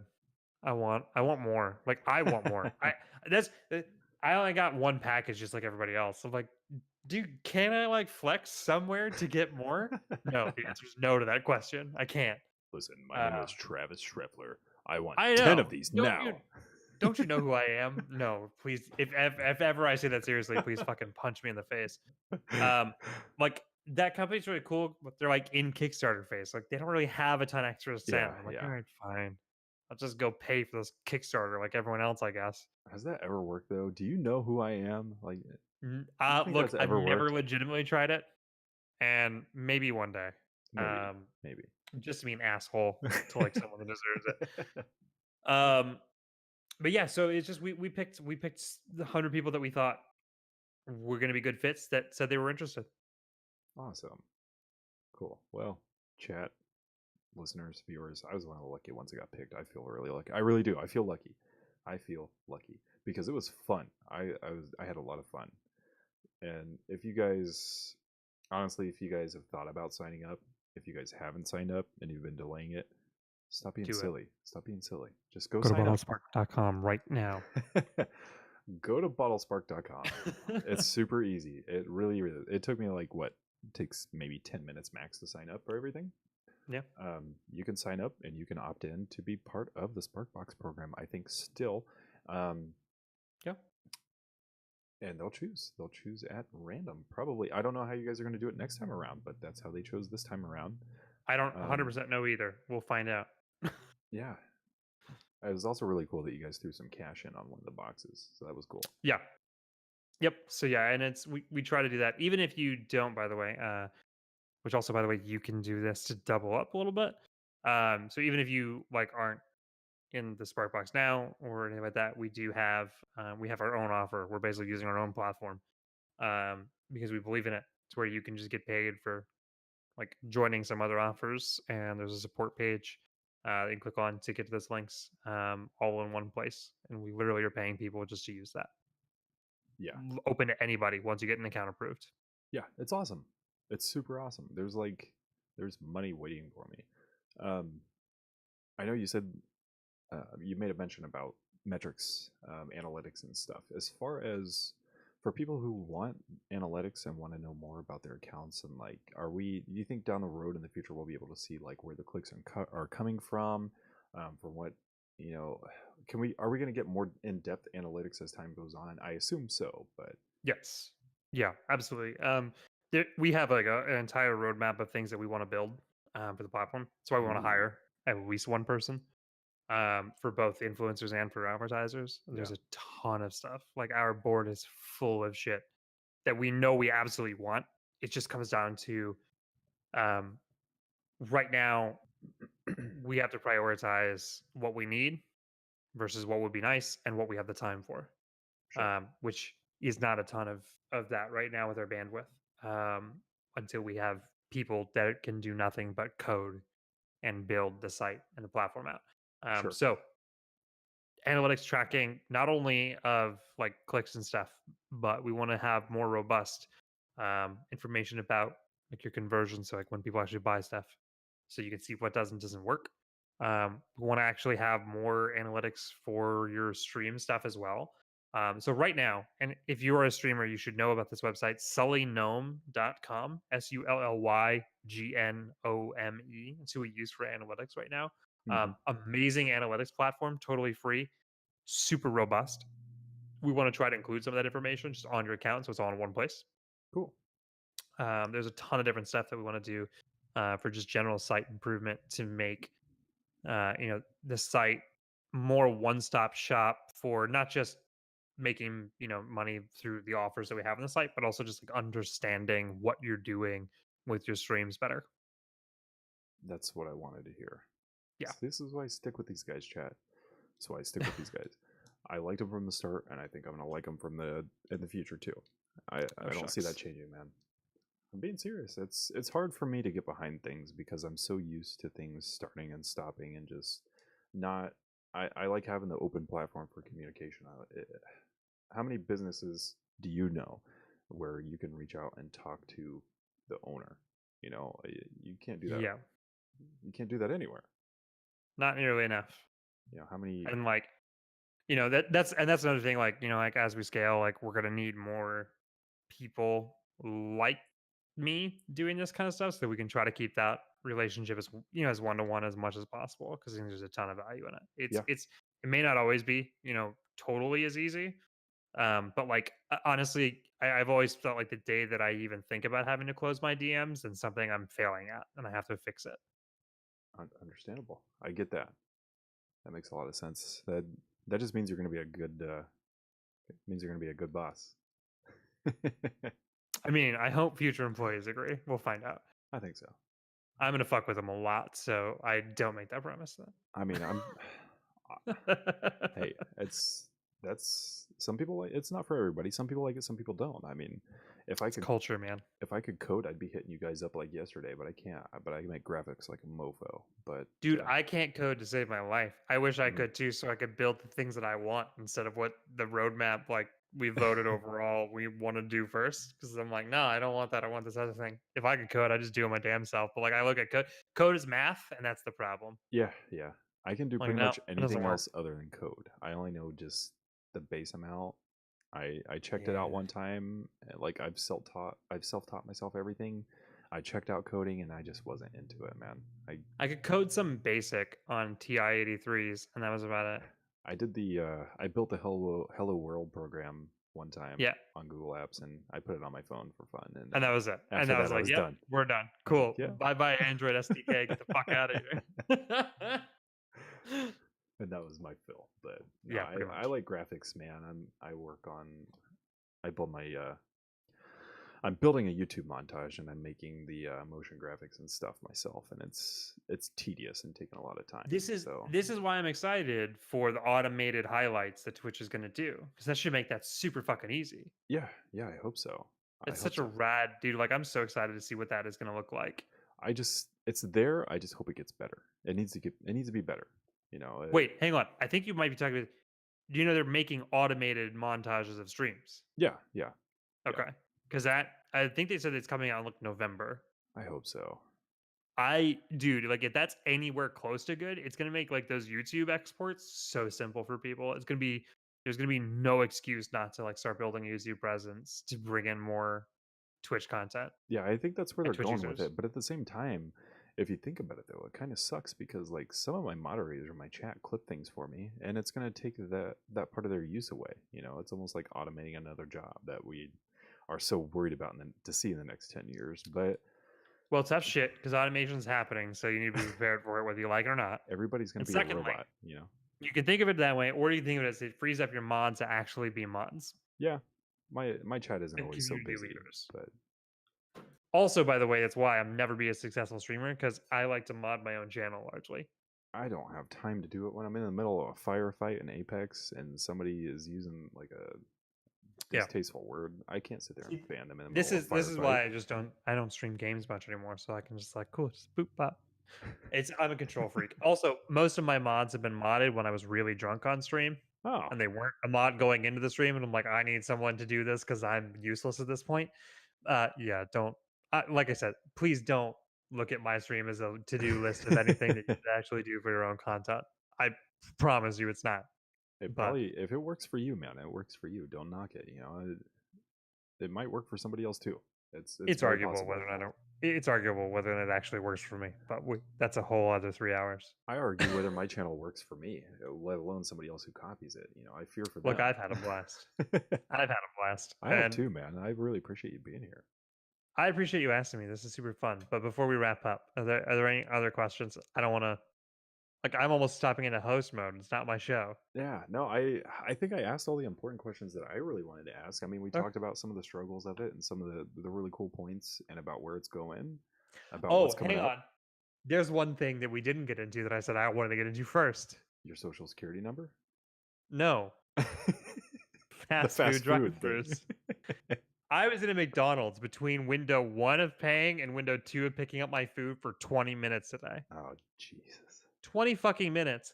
And it almost made me late to the stream. And I had an idea, which is I think that you should pick up the food that you order first and then get to the payment. And the payment should fluctuate depending on how long it took them. Oh, The no. longer it takes, the less I should have to pay for that food in a Yeah, drive-through. but then they're Like gonna have 20 to minutes, worry, and they fucked up my order. So I had to park, go inside to get shit they forgot to give me. you went to And I'm like, McDonald's, didn't you? yeah, I did. Ah, Why did I why did I come here? This was a mistake. But if I order and they get my food and they get to the payment thing and it takes them that long, like every minute should be like 10 cents off. look, man, they're really busy. Okay, you don't understand. They got a business. They to run. were busy. There was 3 people in line. That was it. I don't care, and like I don't care how many people were there. That shouldn't have been a problem. Should have been very easy. This was. I'm like I went inside to like get the shit, and I like go to the counter. I put the bag down. This woman looks at me, stares at me directly in the eyeballs, and then just starts texting while like also still looking at me and not addressing me. I'm not addressing the fact that there's a problem. I'm like, man, fuck you. Give me my goddamn burgers. And like I of course never said any of this because I'm always nice to these people. I'm always nice to retail workers. I've been there. Yeah, Like, I get it. Yeah. But I'm like, man, you can't be doing that shit. And like someone else had to come around, like, oh, do you need help? I'm like, yeah, give me my burgers. Like, oh, they're right here. I'm really sorry. I'm like, you know what? Thank you very much. I appreciate that. You have an excellent night. But I hated them all. All right, that's it. I'm good. I've been there, dude. I really hate the people that in the double driveway, like the drive-through with the double passing the outside lane. Those people in the outside lane move up as far ahead as fast as they can and shove their way through and cut off the it's the people in the first worst. lane, thinking Dude, I that fucking that's actually going to save time. one morning, I yelled at someone for doing that shit. I got out of my car to go to this girl because I'd had a bad night the night before and I was about to go into a job I didn't like. And I was like, fuck you, skipping people in line. That's not how lines work. Fuck you. And like yelling at this girl who was like a college girl. And I know that she was like, thought I was insane. And I must have looked insane. I understand this. And she was like, well, you were, and I was like, I was waiting in line like a normal person. You're a piece of shit and I hate you. And just like walked away. And I was like, oh, that probably wasn't my finest hour. In my defense, like I'm right. She was. She knew what she was doing. She cut people in line just to be a jerk. But I was just like, oh, that probably don't do that. It's not worth it. It didn't get her out of line. And she still got her food ahead of me. And that particularly bothered me. Oh, see, that means that you just have a conscience. You know, it means you're a good person Yeah. on the inside. Yeah. as mad as you might be, you're not going to yell at It's somebody. fine. But on the inside, in your imagination, you're stabbing It that was person 50 also like, times. You know. oh no, I'm that guy. I'm that guy right now. I'm the Yeah. guy that just got out of his car to yell at someone at McDonald's. Something has gone horribly wrong. Well, I mean, I don't blame you. You were hangry I and you're just tired of people's shit. You know, that you could argue that. You could be like, you know what, man? This is 10 years of this bullshit where these people cut in front of lines and in front of me when I'm trying to get my burgers and my fries and my fucking McFlurry because the McFlurry machine wasn't broken today. And today was just that one day out of 10 years where that one person cut me off. And that was the cutoff straw that broke the camel's back. And I just Yep. had it with Lindsay over here and her smug sunglasses and her Coach purse, Lindsay with trying to 2 Y's get coming in her here. Z's and Y's. Who spells fucking Lindsay that way? And I just had it, man. I saw that she had her large fries with her sweet and sour sauce and her 10-piece chicken nugget, and I was just instantly mad. Fuck you, weird spelled name Lindsay. Okay? Oh man. That got real deep and personal. Also, it was breakfast, which like you don't fuck with me in breakfast. I like my breakfast, dude. Cinnamon You Toast gotta, Crunch. dude. I had to have my sausage, egg, and cheese biscuit. Ooh, I'll tell you what. I got some Cinnamon Toast Crunch. 2 boxes, $4. 2 for $4 at Meyer Pretty good. today. So I had to do it. I It's the like taste you can see. Cinnamon Toast Crunch, a banana, and some coffee. That's my breakfast. It's solid. I know. I usually don't actually eat breakfast anymore. It's bad. I do because I'm always so I should. hungry. Mainly, it's just the coffee. That's the primary concern in the mornings. I have a coffee company, man. You want some coffee? Oh, you think that I haven't noticed this and we're not going to talk about this at some point? Okay. We'll We'll talk have a about chat. this after. That'll be an offline chat, yeah. Okay. Well, speaking of, dude, we're going on 3 hours. Yeah. Oh my god, I told you, dude. Time warp. The last time we checked it, we were at 2 hours. I Time know. warp. 3 hours. Like all it took was yelling about fucking Lindsay with 2 Y's. Fuck you, Lindsay. Just kidding. If you're a real Lindsay, I don't mean it. I don't know you. Unless you were that Lindsay, in which case, stand by the fuck you. As crazy as I look, don't care. All right. But all right, now I don't have any more questions, man. I don't have any more questions. But let's send it off here, man. What's anything else you want to say about Bottlespark? Where do we follow Bottlespark? Where can we follow you? What's all your social media stuff? Oh man. Yeah. Come sign up for Bottlespark. Wow. Come sign up for Bottlespark. Bottlespark.com. If you're a content creator of any kind. Also, make sure you actually fill out all your profile information, then click apply so I can approve your account. Yes. Otherwise, I can't approve your account. You can't see shit. You can check us out on Twitter. We're at Go Bottlespark. We do have an Instagram, Bottlespark. We don't use it very much. Whenever the team travels is when we'll usually use it. And discord.gg/Bottlespark if you want to join our Discord.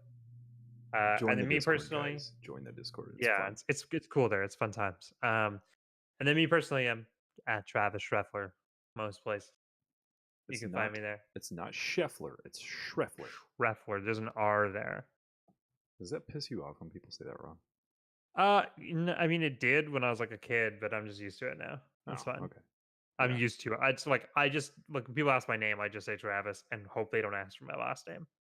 That works. Yeah. I'd Or I probably do just that I was like, it's Travis Shreffler. It's SHR, and that usually helps them figure out what's going on. You get used to it after a while. Yeah. No, guys, go check out maybe. Bottlespark, man. Bottlespark.com. Yes. Go check it out. I signed up for it. If you guys are a content creator on any platform, even if you make those weird makeup tutorials on Instagram, sign up for this shit. Bottlespark isn't letting you update your info. Hit up my DMs and we'll figure it out. Yeah, you can talk to Travis. Travis. He's easy to get at. You can get at him on Twitter. Get at him on the Discord. He's easy to get a hold of, and he's super cool. It's pretty nice. I don't know about that last part, but the rest of it is true. Cool enough to be on my podcast, man. What are you trying to say? Shit, man. That's true. That's fair. I'm sorry. Thanks so much for having me, man. I really appreciate it. This has been a blast. This is like a nice way to end the work week until my next work week begins tomorrow. Well, we'll have to check back in down the road, man. Hopefully you want to come back on. We'll get you back on here. and we'll get some coffee in your hand. You can try some of that.